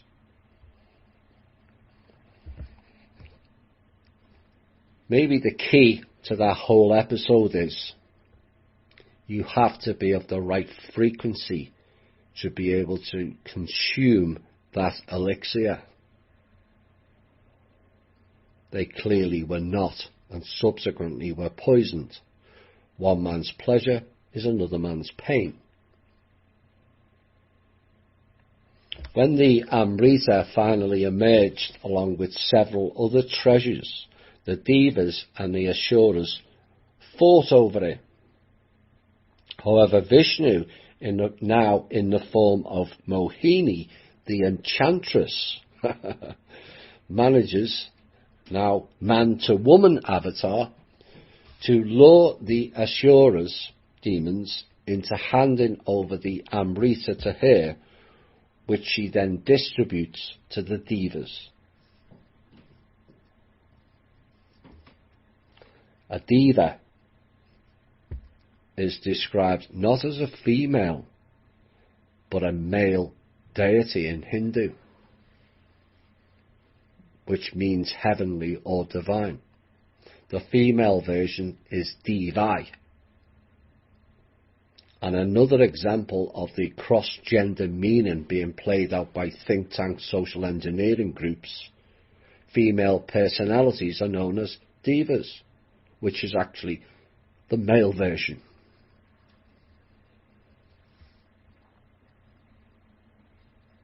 And if you want evidence of these out of India deities spreading to Rome via Egypt, Vishnu, Brahma and Shiva, who are known as the Holy Trinity, there you have it. Siri, as in Sri Lanka, which is a breakaway country of India, follows the same deities. So what does Siri mean? It means to cook, boil, to burn, diffuse light. And in light of the sacrifices to the Kali Ma, that kind of fits. But in India and Sri Lanka, it's also used as a polite form of an address, as in Mr. or Mrs., Hi Mr. or Hi Miss. But what are they saying here? Hi, Miss Jones, I want to cook, boil or burn you. Somehow doesn't sound too polite to me. And it also means veneration of a deity known as Lakshmi, who was the consort of Vishnu, depicted as having 4 arms, which may be suggestive of an avatar or a walk-in. You will only see 2, but there's another person inside the vessel, so the arms become 4.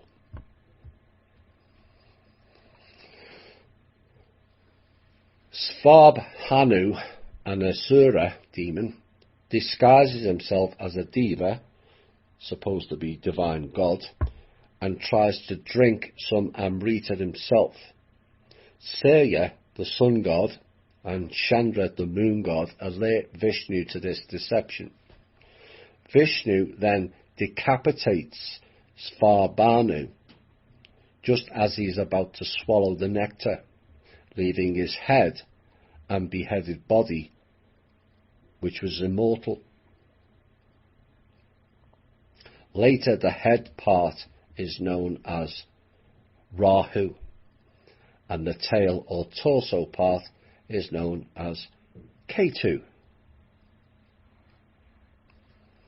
Now, a bas-relief at the temple of Angkor Wat in Cambodia includes a depiction of Devas and Asuras working together to stir up the ocean of milk in an attempt to free the precious objects lost within. the ancient treasures. Angkor Wat, as nice as that building is, it does not represent us, but them, and their temples of sacrifice again. In essence, that building represents the Naga serpent's triumph over man. It's depicted right through the building if you look.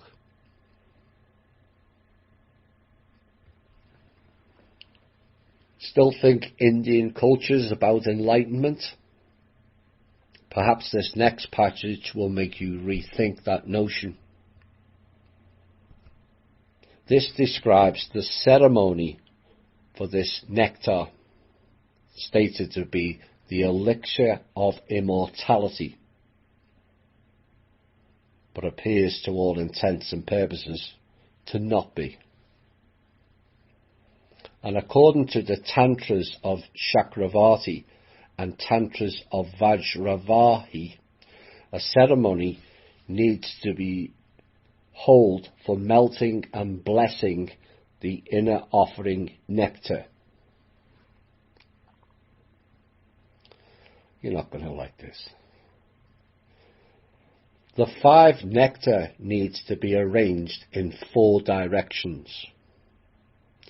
Yellow excrement in the east. Yes, you heard that correctly. Green bone marrow in the north. White semen in the west. And red blood in the south, with blue urine placed in the centre.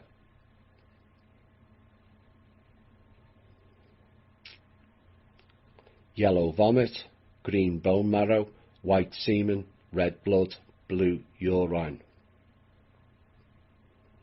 For the ceremony of sacrifice. It gets worse. The 4 nectar, it is said, should come from wise monks, and the ova should be collected from the first menstruation of a blessed woman. The 5 meats are arranged similarly. The meat of the black bull in the southeast, the meat of the blue dog in the southwest, the meat of the white elephant in the northwest, and the meat of the green horse in the northeast. In the centre, the meat of a red human corpse. Told you wouldn't like it. After the ceremony, these ingredients will transform into an one taste ekarasa elixir, which it says to bestow bliss, vitality, immortality and wisdom.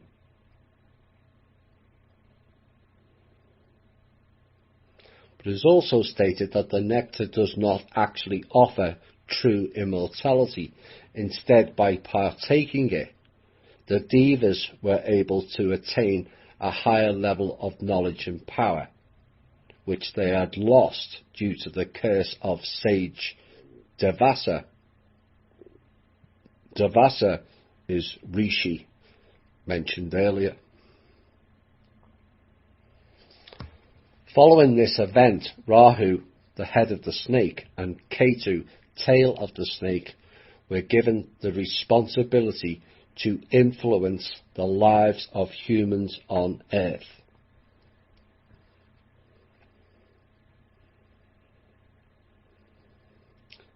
That's in their scriptures. The north and south nodes of earth, Rahu and Ketu, are the yin and yang symbol. And remember, I mentioned recently there were 3 parts to yin and yang, not 2. Most people miss the circle around the yin and the yang. What is the circle representing is the great question. The answer is, it is the earth being ruled by Rahu and Ketu, the serpent beings.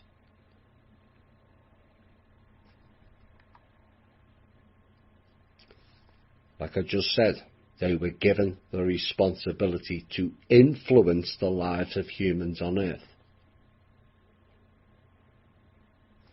Yin and Yang are not balanced either. It's another illusion played on the masses by the dark-dominated East. Both are dark. One of them needed to be light for balance. Rahu, the sun, light, was also dark. Ketu, moon, dark, was also dark.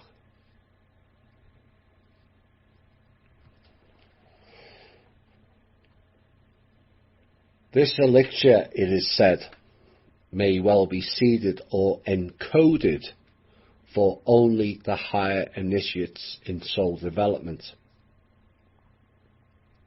That's a bit like how the treasure vaults were set up. Only 5 people on this planet can gain access to those vaults. Everyone else who attempts to do so dies. And could this elixir react in the same way? What it states is these people were not higher soul developed beings. They cheated by self-appointing themselves as important deities and gods. A real god would have been able to drink the elixir and may not even have needed it.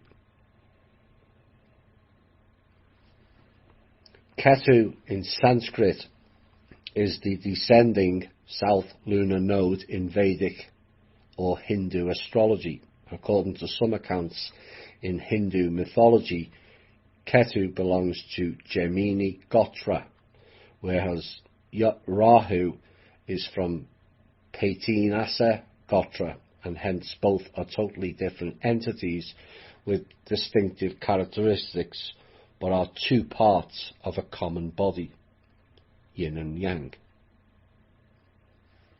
Now, Ketu is generally referred to as the shadow planet, and it is believed to have tremendous impact on human lives and also the whole of creation.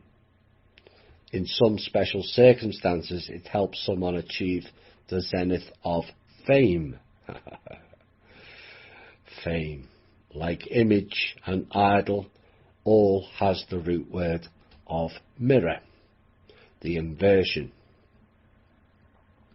Ketu is often depicted with a gem or star on its head, signifying a mystery light. As per Vedic astrology, Rahu and Ketu, like we said, have an orbital cycle of 18 years and are always 180 degrees away from each other orbitally.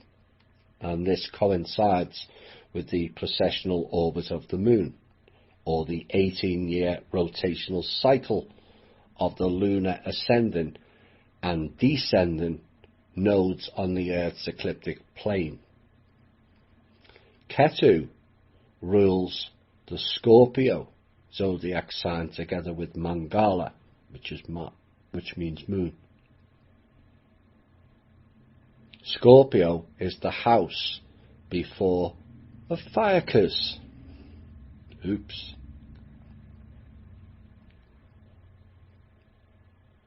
Often it is stated that Ketu is misunderstood as Uranus during Sanskrit to English translation.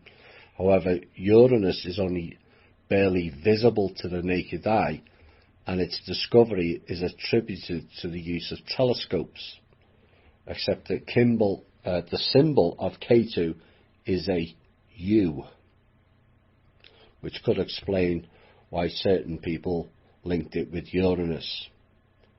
But in Hindu astrology, Ketu represents karmic collections, both good and bad.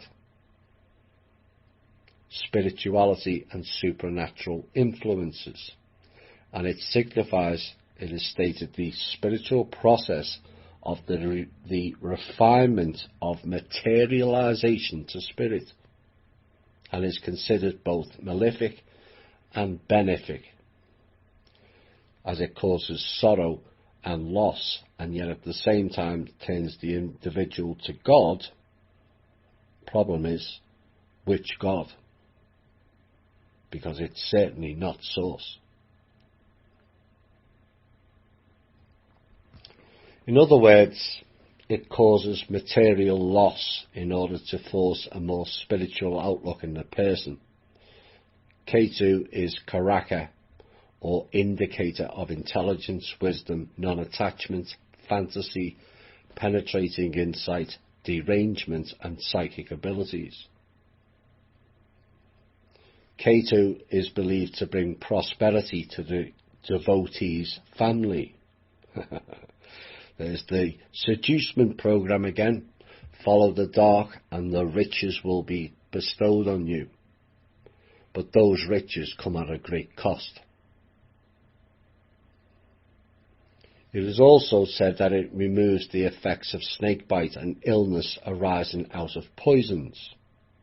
He grants good health, wealth and cattle to his devotees.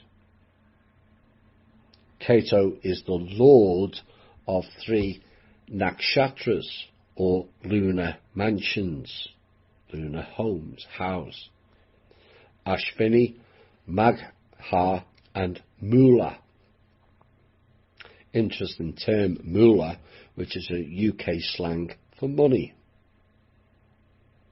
But it has another meaning in South America, as it is a term for smuggling drugs via the stomach. The hidden dangers within is symbolic in my opinion. Ketu is considered responsible for moksha, sannyasa, self-realization, gnana, described as a wavering nature, restless, the endocrine system, and slender physique. The endocrine system, and the symbolic links to that going on this planet currently via adrenochrome harvesting, the elixir of life. Connecting the dots now. As for Gnana yogis cannot afford to believe or identify themselves with anything. People who walk the path of Gnana are people whose intellect is such that they are not willing to believe anything, nor do they disbelieve anything. In other words, they're sleepers or bots then. The people who come under the influence of Ketu can achieve great heights, most of them spiritual, it is said. But if it's anything like the spiritual methods of Hindu, Buddha and Tibet, personally, I think I would give that a miss if I was you. Rahu, being a karmic planet, would show the necessity and urge to work on a specific area of life where there had been ignorance in the past life. To balance the apparent dissatisfaction, one has to go that extra mile to provide a satisfactory settlement in the present lifetime. Remember, all planets have different guidelines. Each one does different things. So if you're born into those particular zodiacs, these are where your astrology comes from. Except they've missed one out. Anyone born in the latter half of November up to the 10th of December is actually in the house of a Ophiuchus.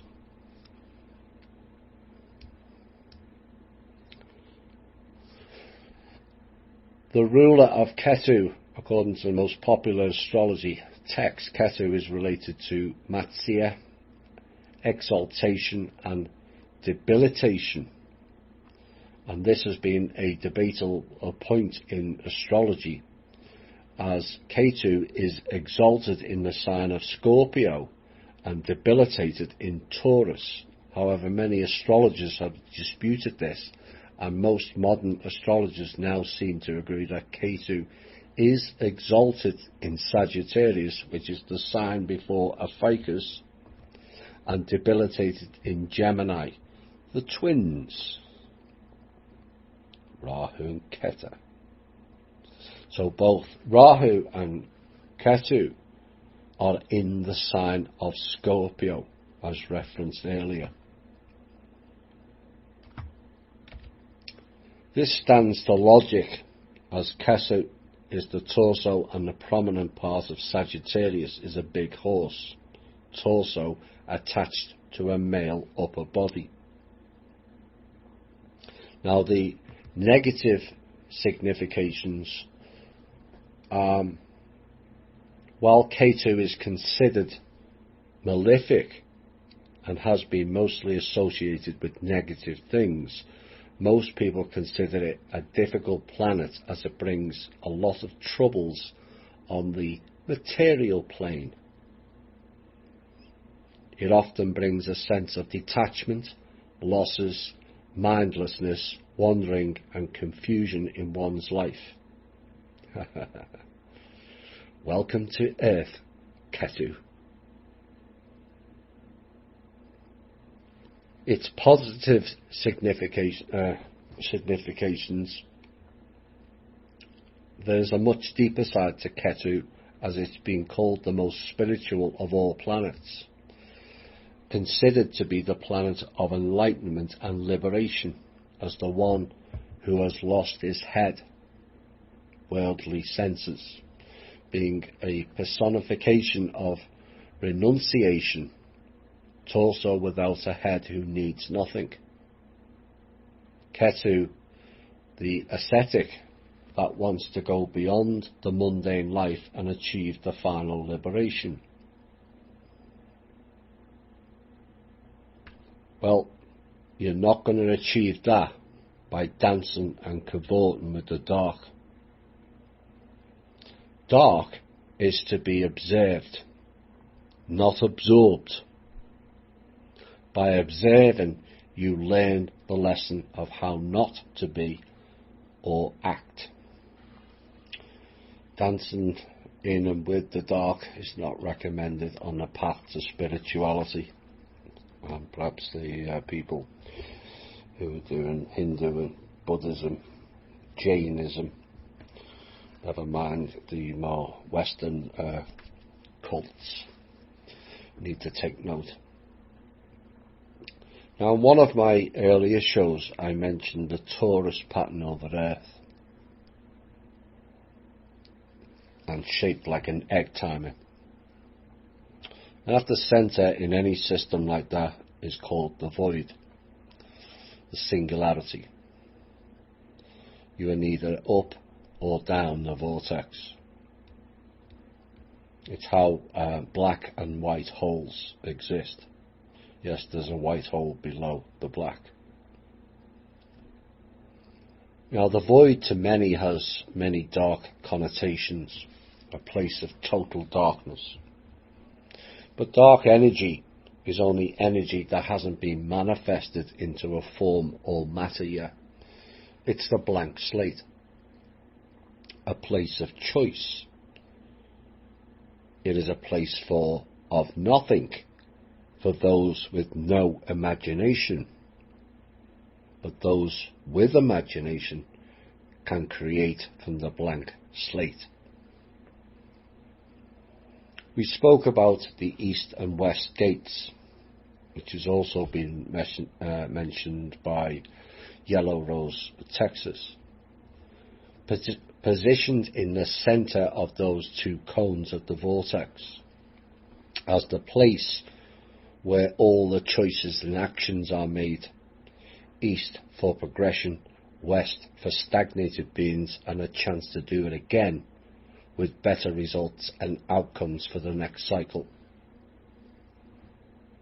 Having established with this show the north and south nodes are corrupted with the dark Rahu and Ketu, the east was the main battlefield of the past, with India, Japan and China playing key roles in blocking up or darkening the eastern gate.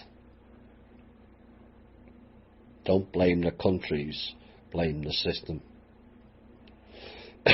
Having done so, they corrupted the West Gate and its peoples with their dark occult practices, passed off as love, light and empowering, when in reality this series has shown it was clearly not. The dark magician tricksters pulled a massive stunt on the whole planet, but they've done it everywhere else. Thousands and thousands of planets they've done this. And one of the tricks I believe they used to trap us in the past is the sun rose in the west and set in the east. Another of their inversion programs. The double-coned vortex itself looks like an egg timer, which, funny enough, it says the sands of time pass through. It's also called the hourglass. Hour is a heads up to Horus, like what's on the Jesus thing, IHS, Isis, Horus and Set.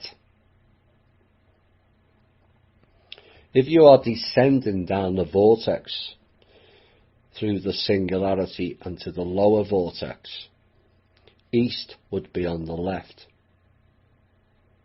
the west on the right. But what if the cycle is completed and the egg timer is upside down on the next cycle? East would now be on the right and the west on the left. Maybe this describes the pole shift, or more accurately explains the loop. For those who are new, this planet has been in a Mobius loop trap of 78,000 years. 6 periods of 13,000 years, but this cycle, that loop trap ends. The Mobius loop symbol, another one of their inversions, dotted around as sigils in New Age as peace and various other beneficial aspects. Then in the 1970s they told you what it was, as it became the symbol of recycling. But what they don't tell you is what was being recycled was us. This next transition phase will be more definable as more people and beings have peeled back the layers of deceit and are ready to go forward.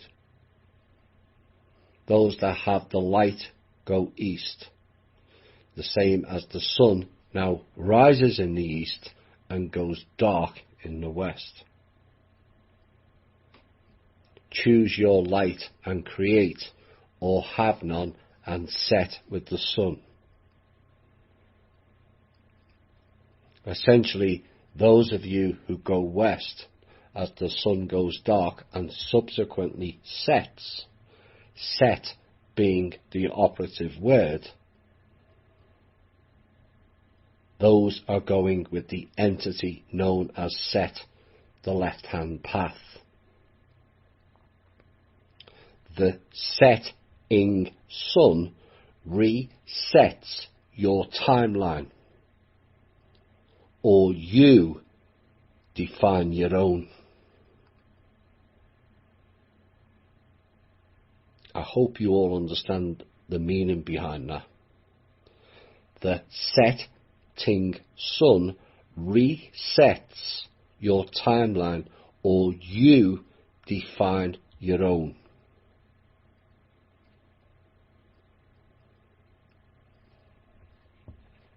This is not a physical transition, as I understand it. It is a metaphysical transition, although it may become a physical if things get too dangerous here, as a protective measure for this species.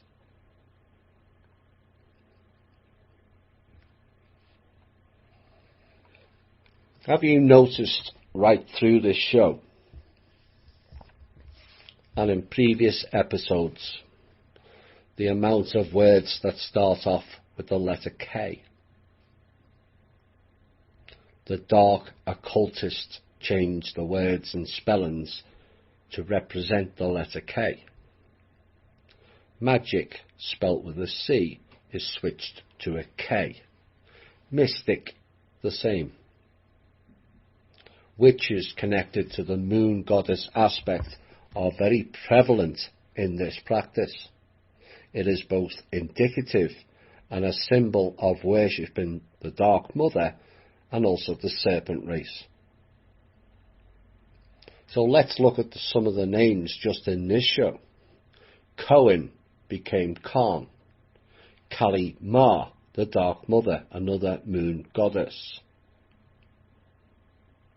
Julius Caesar, represented at a later time period by the term Kaiser. C becomes the K. The Lord of the Kaaba, the moon god. Kudra, Kashyap, is known as the father of gods, demons and animals. It's interesting he's the father of the animals, as this is related to the introduction to the tribal people of animal totems, which has not served them well to date. Kumbaya, Kundalini, Cobra, spelt with a C, but there's a version with a K that is also indicative. The Cobra with a K cult. The cult of Cobra, or sometimes just called Cobra with a K, is a secret criminal religious sect that began in India. Oops. It's the origins of which are shrouded in the mists of time, it is said. Not no more, it's not. Whether it's a coincidence or not, the alt media personality Cobra, it seems he is connected with an awful lot of moon goddesses, does he not? In modern day Jewish tradition, they speak of a sacrifice ceremony with letter K, no surprise. This sacrifice is made by Noah, was a Korban Olah, known as a sacrifice that goes up, a tribute to God that was entirely burnt on the altar. Remember, altar means sacrifice. The mystery Himalayan region, mentioned earlier, with an ocean, Krauncha, now known, of course, with another K word, Kashmir. We are both travellers of time and space, indeed. Kerma, the avatar of Vishnu. Ketu, known as the tail of the snake. What was once part of India, now a separate country, Kandy with a K, Ceylon, now known as Sri Lanka. The word communism and capitalism are now spelt with a C, so they reversed it. The original was with a K. and is still in use in Germanic countries with the letter K. Then we go to the rogue elements in China, who operate on behalf of the Black Dragons, called the Kuomintang. Dragon groups are all operated by the serpent reptiles at the top end.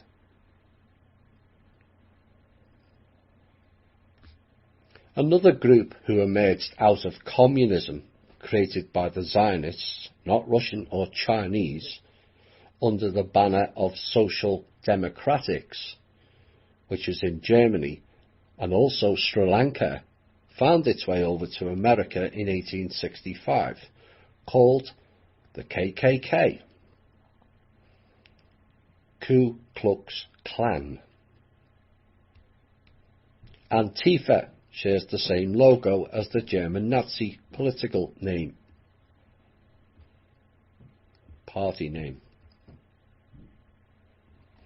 The Zionists have a book and run dark agenda programs that is a mirror version of the real tree of life, called the Kabbalah. You also have in Jewish and Amish cultures, they are one and the same group as Y, called kosher.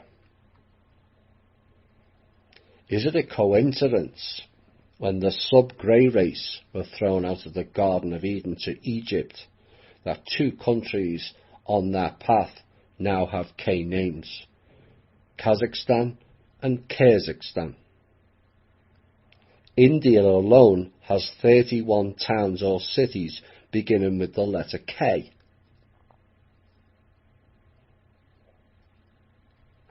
Back to India again. The capital city of India is Calcutta, spelt with a C. Not no more, it's not. It's now known as Kolkata, with a K.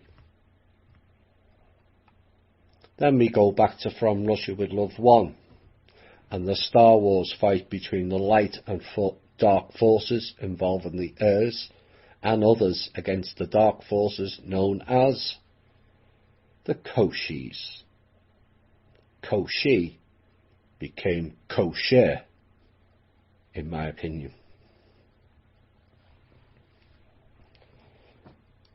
I read this piece out recently. I'm going to read it again. Now you have a greater understanding of certain pieces on this show and some since. And the greater details you now have on Noah, perhaps you will now grasp more of this recent piece I did, which I'll repeat now with added pieces to it. And this was a speech by a Jewish rabbi made last month. On September the 25th, the 5,780th anniversary on the day in which Jewish tradition holds the world was created, the Sanhedrin is holding a conference for the emerging organization of 70 nations. The conference will culminate in an animal sacrifice made by representatives of the nations on the Mount of Olives, in which they will renew the covenant made by Noah upon leaving the ark. The ark was not a ship on the water, but a ship in the sky. He and his merry band of chimeras. The conference will begin on Wednesday evening, September the 25th, the 25th day of the Hebrew month of Elul, at the Jerusalem Gate Hotel, and continue until Friday, September the 27th. Lectures and discussions will focus on the Noahide obligations incumbent upon all of mankind. Also discussed will be the universal, economic, cultural and educational topics that should be the focus of such an organisation. Rest assured, those people will not be involved in anything universal. A major focus will also be the establishment of an international court based on Bible principles. Based on whose Bible? It is said God established the borders of the world based on the 70 children of Israel. Really? So God drew lines on a map to divide people, did he? Is that what they're saying? Who went down to Egypt and the 70 nations that came out from Noah. The concept of 70 nations also appears in reference to the 70 oxen offered in the temple throughout Sukkot, the Feast of the Tabernacles, which the Talmud, Sukkah 55b, teaches are for the merit of the 70 nations. What are these 70 nations? I thought we were told in all the books, God only chose one peoples. Is God planning globalist expansion programs?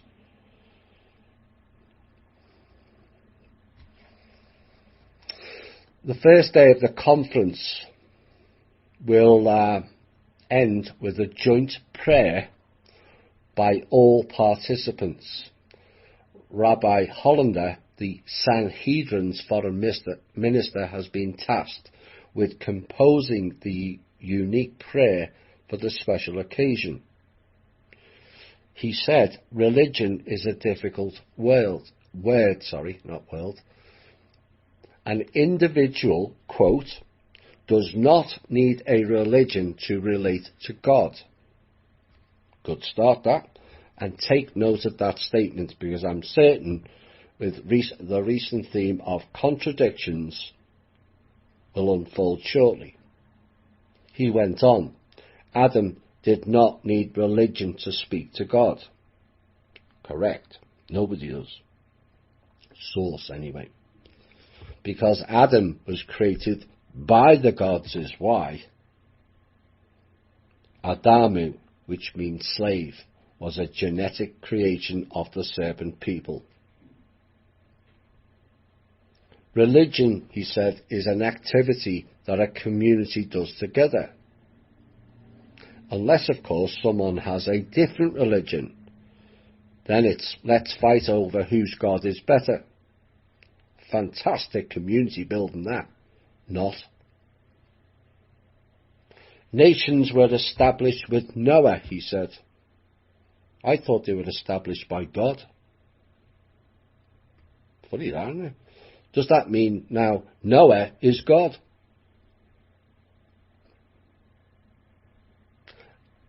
And then there became a need for a religion, he said. There we go. We need to come together as distinct nations and religions. A nation that has the attributes that define, there's that word again, it, but also needs a religion. And there you have it. All in one paragraph. You don't need religion, and now you do. God created the world, and now he's saying Noah.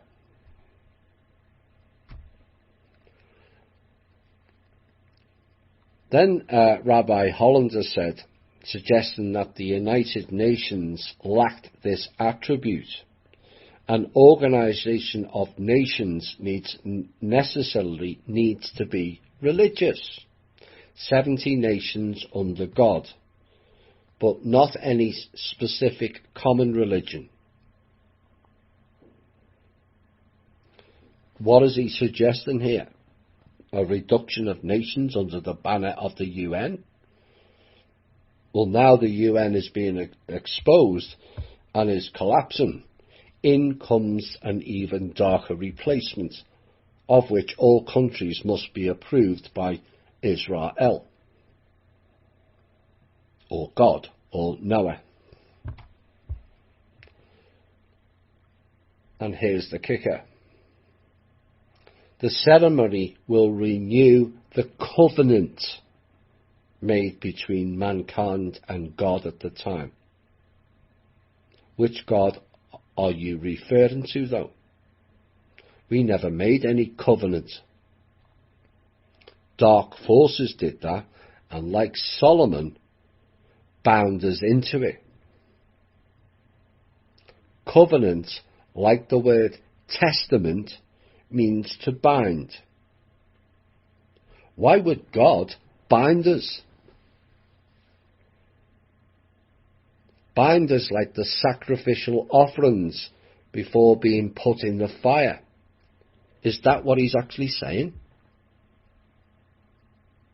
Or is it covenant or ant-coven? He went on, I now establish my covenant with you and your offspring to come, with every living thing that is with you, birds, cattle, and every wild beast as well.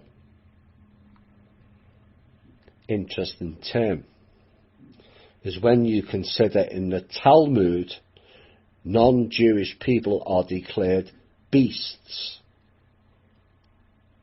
In the Black Law Dictionary, humans means monster. The word education means training of animals. Oops.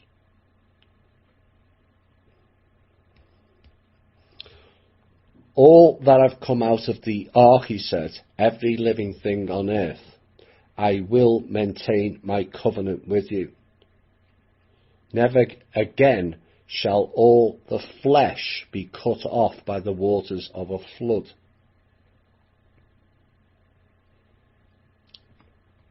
What religious person talks in those terms about cutting flesh off?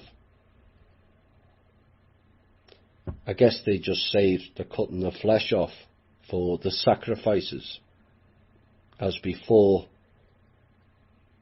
it is burnt, all the flesh is cut off. That's what happened in Solomon and Herod and all the other temples. He went on, and never again shall there be a flood to destroy the earth.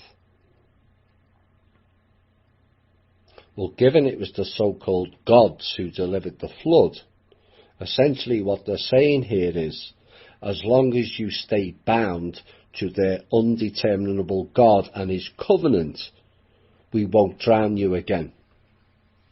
That's what they're saying. Part of that statement was made from Genesis 9 through 11. You think the 9/11 part is a coincidence? It's not. It's one of their pagan ritual sacrifice dates. September the 11th. Always is. He went on. This sacrifice made by Noah was a korban with a K, olah, a sacrifice that goes up, a tribute to God that was entirely burnt on the altar. Just as Noah was not Jewish, but was a servant of God, this ceremony is a declaration that mankind is serving Hashem, which means God, literally the name. Hashem is the new name, along with Jehovah, Yahweh, Tetragrammaton, Noah, Adonai, all too common of name changes amongst the people who follow this cult. Malachowski becomes Netanyahu. Lenin was Ulanov. Bauer became Bayer, both of which are Rothschilds, which is not a title, which is a title, not a name, by the way. The same as Moses.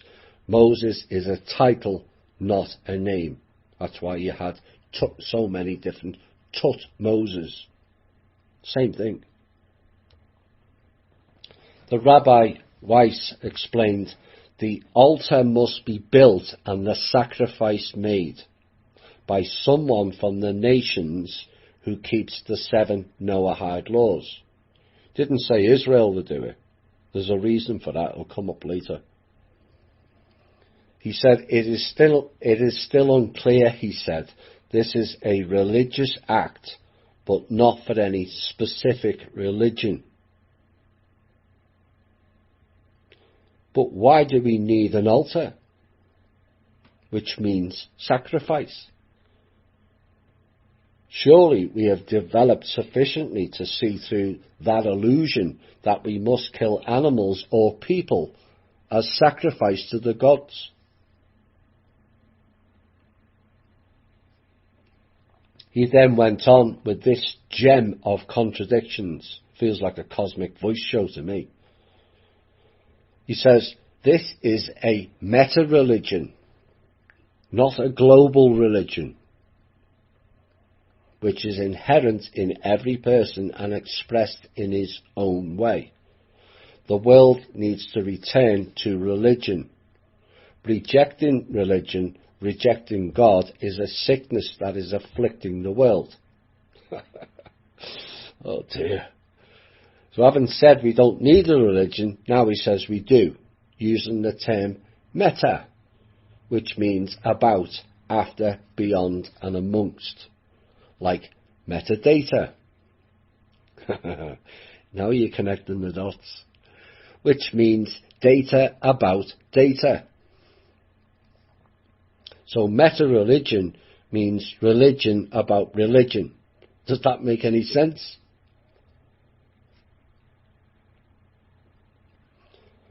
He stated, but it's not a global religion. Well, it can't be. As previously said, it was only for 70 nations, when there are 209 nations currently. What happens to the other 139 nations? Are they deemed not adequate enough for this new meta-religion? I thought it was all-encompassing. These people don't think before they speak or write.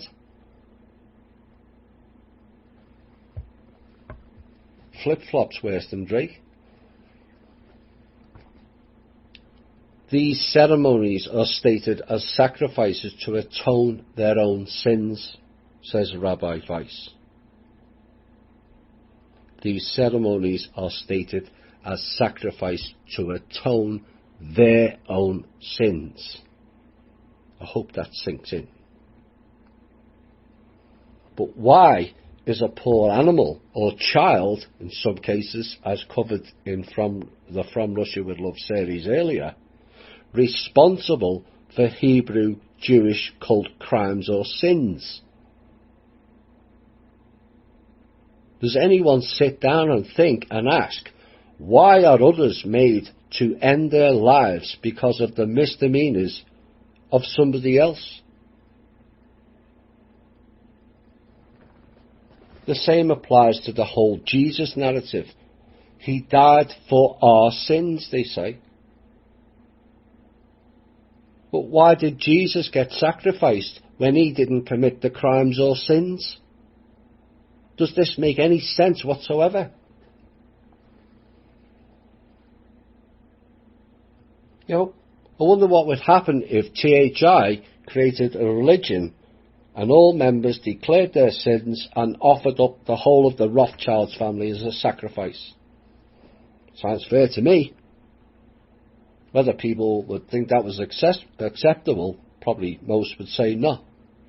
And yes, this whole religion is based on that very concept and is lost to most people, including the Jewish people. It's called scapegoating. You do realise where the term scapegoat came into existence. It is a Jewish sacrifice term.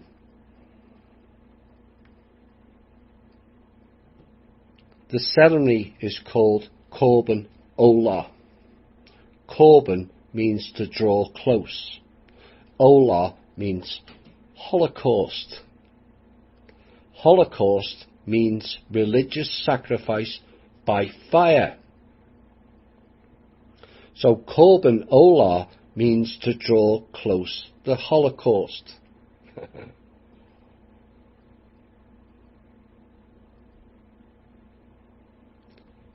It stated the nascent Sanhedrin released a declaration to the 70 nations for Hanukkah to be read at a ceremony in Jerusalem on the last day of the holiday. The ceremony will include the consecration of a stone altar prepared for use in the third temple.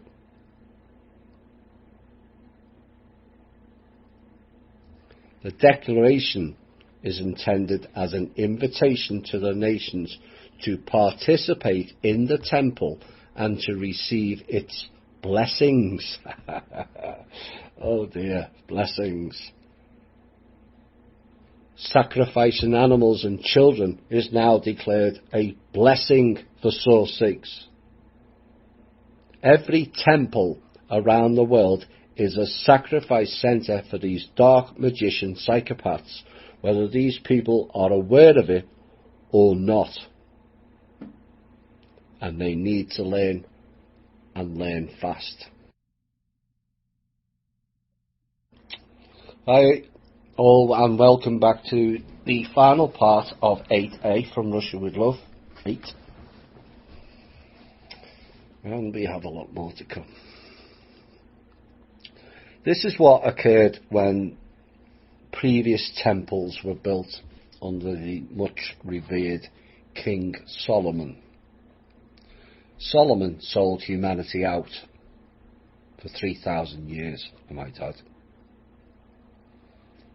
During the building of the second temple, he decided to use what we now call as demons to build it. The real name are jinns. And he was given a ring that worked magic, but he didn't believe in it. And he used a child to cast the spell that summoned forth each demon spirit one by one. Nice chap he was, using a child as a guinea pig to test if it worked or not. Now, for further details of that event and the roles and the specific types of interference each demon exhibited and carried out, you have demons for marriage breaking, demons for creating affairs, demons for destroying this and demons for destroying that. Oh boy, they interfere with our lives far more than you realise. You can go and read in the aptly named the full text of the Testament of Solomon. There's that word again. Testament. It has the same meaning as covenant, which is to bind. Old or New Testament is new boss, same as the old boss. And we were all bound by demons due to Solomon and this cult. As each one was summoned forward, the ring was thrown at the chest of each demon, and that bound them to here, earth. And Solomon put them to work on building that temple, and this was a catastrophic, pardon the pun, mistake. And why I warn of the dangers of magic, light or dark, they both come with a price or consequences that are not conducive. A warning for those that use magic. A message. You are not performing the magic yourself. You are calling in the non-physical dark spirits to do the magic for you. And once they're here, they wreak havoc on you and everybody else. The covens and the witches holding hands in a circle creates the portal to bring in the jinns from the underworld. Jinns reside with the Nagas, the serpent people. So if you are involved in witchcraft, please quit it or any group associated with it, like Wiccan. Let's have a look at Wiccan and compare earlier mentions.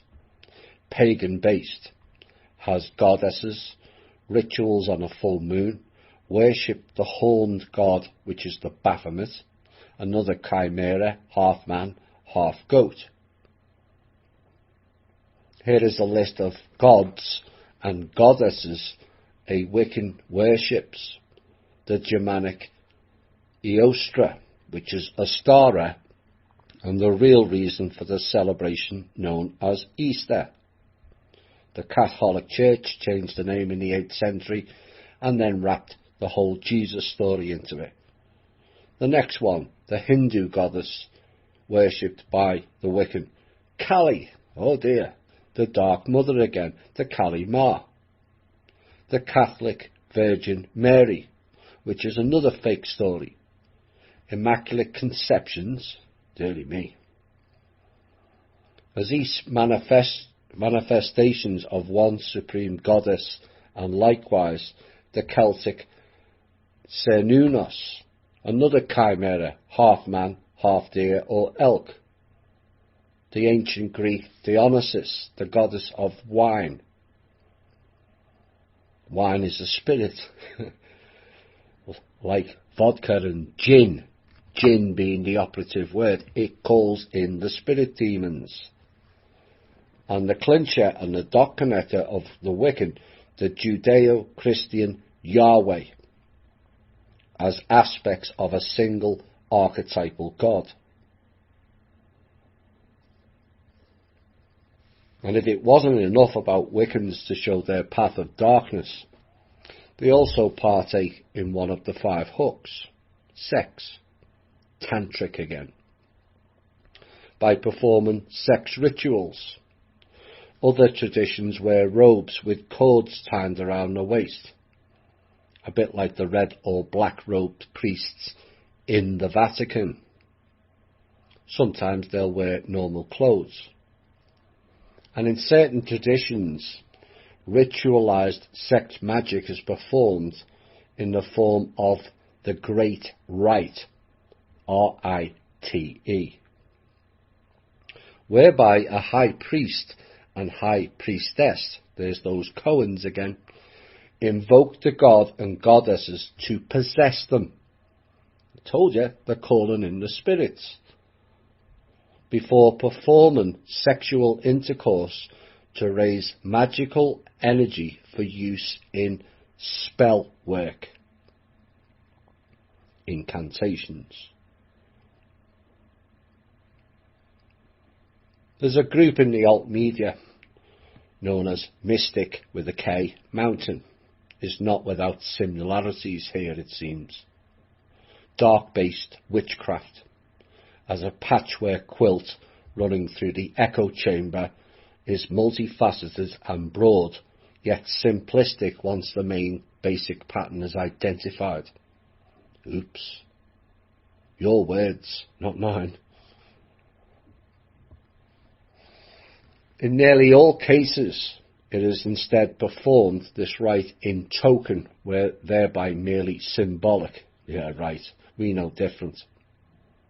The symbolized version, they state, is by using the athame, A-T-H-A-M-E, which is a knife to symbolize the penis, and the chalice, the poison chalice, symbolizes the womb.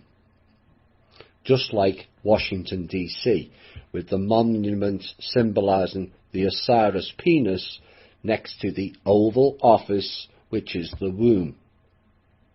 Rite, as in Scottish Rite, who were instrumental in the layout of Washington.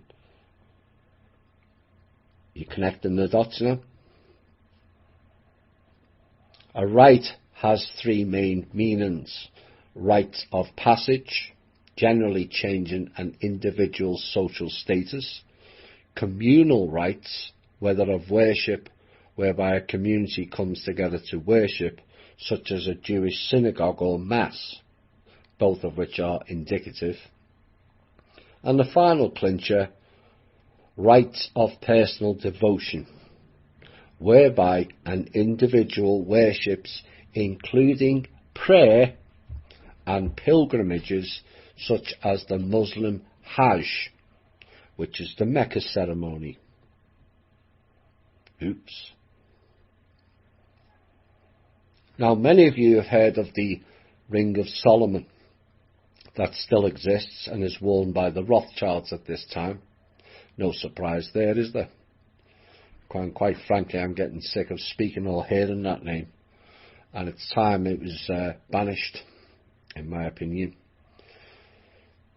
But whilst Rothschilds and their extended family network achieved wealth, assets and power, all courtesy of the Habsburg family, it all came at a very heavy price for them and their family members. A darkened soul incapable of love or compassion. Essentially, Rothschilds are Rumpelstiltskin. For those who have watched the series Once Upon a Time will understand that better. You'll also understand what magic is better as well. Look, we all need the dark, as they provide the lessons to those not following that path. But the heavy swing of darkness here and other places throughout this universe is tilted way beyond balance. It is rumoured that this universe was created by a source being who only wanted light.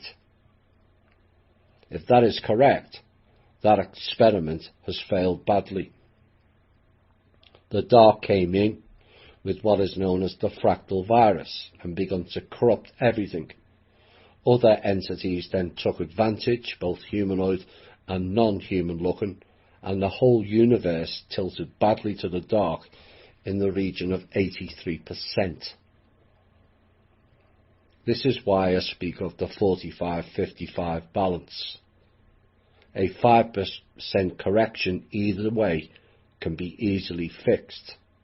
33% in this case has taken many thousands, if not millions of years to correct. This war has gone on a long time. Those of the light need the dark to provide an opposite to enable you to recognize which path you are on. It's the dance of life, as we contain both the ability to be an angel and a demon. It's about which path you choose, and it's only yours to make. But with this type of imbalance, it was more a case of the path open to you that looked all lovely and light, but was actually a seducement into the darkness. Now, for further details of the Solomon stuff, check out my show Demons and Magic. It's on the must listen to list. In the next instalment of this series, we will reveal the hidden hand of all the names and organisations that has been brought up in this series. It will be even more packed than this show. It will connect more dots than previous shows and open the Pandora box once and for all. As this series has shown, it's all in the words when people take the time to look into it. Etymology study will bring many of you great benefits, connect more dots, and gain a deeper understanding. The written word has been abused badly over the last 600 years or so of our history, distorted into a subset of reality called illusion, perpetuated at the time by the Roman Church that marched through times destroying their history, oral teachings and written teachings, destroyed or looted ancient treasures and artifacts all over the world, declared science a pseudo-subject until they rewrote it into a program that fits their narrative. Mistranslations, vowels changed, names changed, religious denominations hidden, countries ransacked, cultures and ancient practices destroyed. America, a prime example. Columbus himself was funded by the Roman Church. They don't tell you that in school. doesn't fit their narrative is why. They use meme sentences to push home their narrative, like Columbus founded America. Yet how many ask the question, are they stating America never existed prior to Columbus? Seriously. That is as bad as the world started 6,000 years ago out of the Hebrew biblical books. But the Bible can't be wrong, it is said. Fine. Try telling that to the talking snake. I'm sure it will be an interesting conversation.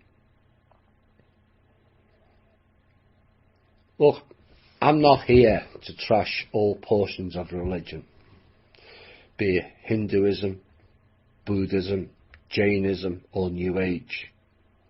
All of them have messages within them that are a part of what we're trying to achieve going forward.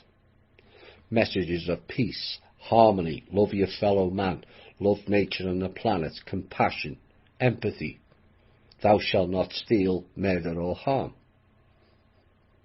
All very valid exercises and lifestyles to live by. But here's the kicker. All those just mentioned are our own basic elements of what it means to be a human. It's inherent. And since when did we need books, churches, the priest class, pharaohs, fake gods or angels to tell us or guilt us into doing that with a program?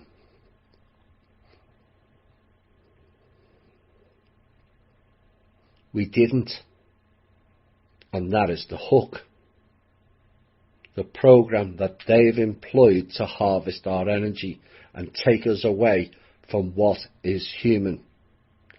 Take away our inherent right and connection to source.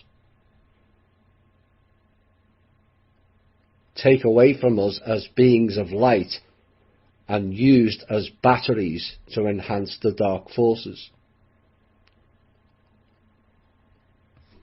The religious program of all denominations, all of them stem from the one server. The rest are just terminals and reference points for divisive programs. Something that resembles good, just like the poisoned chalice, but has far darker intentions. Why are we still following ancient gods and not creating our own gods? People will say, you can't do that, they are divine beings. Wrong, that is the illusion. Every soul has the potential to be divine. In fact, a species cannot thrive without developing its own kind. We're not developing, we are in devolution due to these hierarchical freaks. The real definition of a god is any being who evolves onto a higher soul developmental level. That is open to all living beings.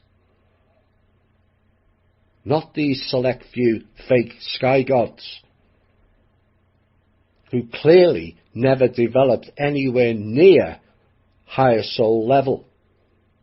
Otherwise they wouldn't be asking you to sacrifice people or animals or worship them. A true God or higher soul developed being does not ask to be worshipped or honoured.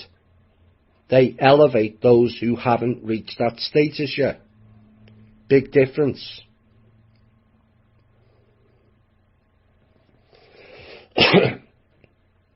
People ask why these dark or bad people don't appear to have karma in this lifetime at least. All those religions mentioned earlier have what is called a Day of Atonement. All of them. Remember what the rabbi said earlier? These ceremonies are stated as sacrifice to atone for their sins. So in other words, they're passing their karma onto the rest of the people who don't follow their gods. That's what they're telling you.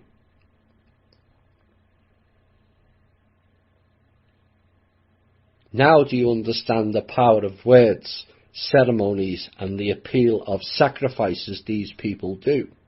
It's word magic, spells, and incantations again, perpetuated by darker cults and witches, all of which dance with the demons, better known as the jinn. The jinn who are there to push the dark agenda. It's their role in creation. That's what they were assigned to do.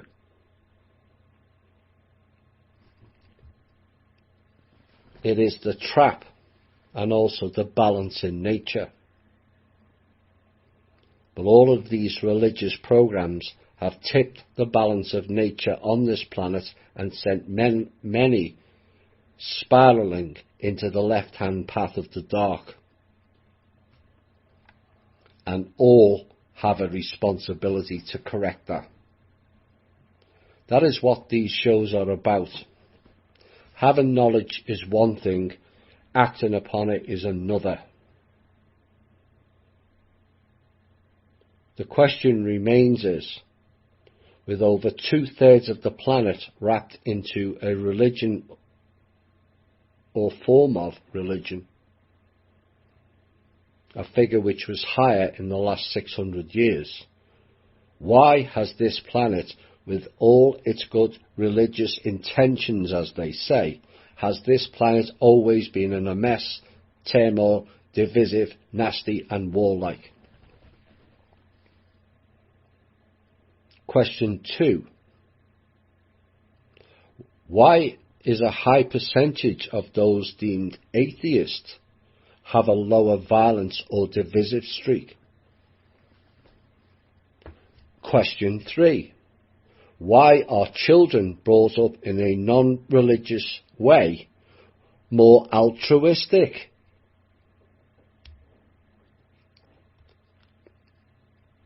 What does the answers to those questions tell you? I'm not asking you to think logic. An example of logic, which is a science that deals with the formal principles of reason. An example of logic, if a visitor walks into a house with wet hair, it is logical for one to assume that it's raining outside. That is logic. That was an assumption. An assumption is not fact or truth.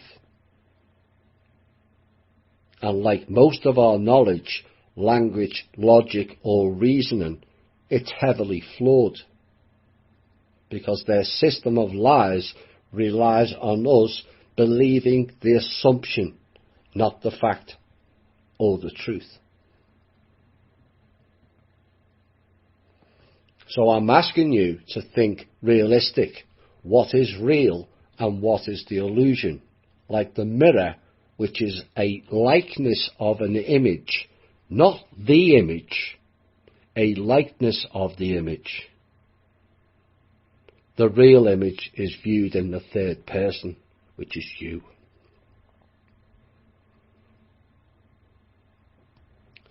The lies and illusions will be no more.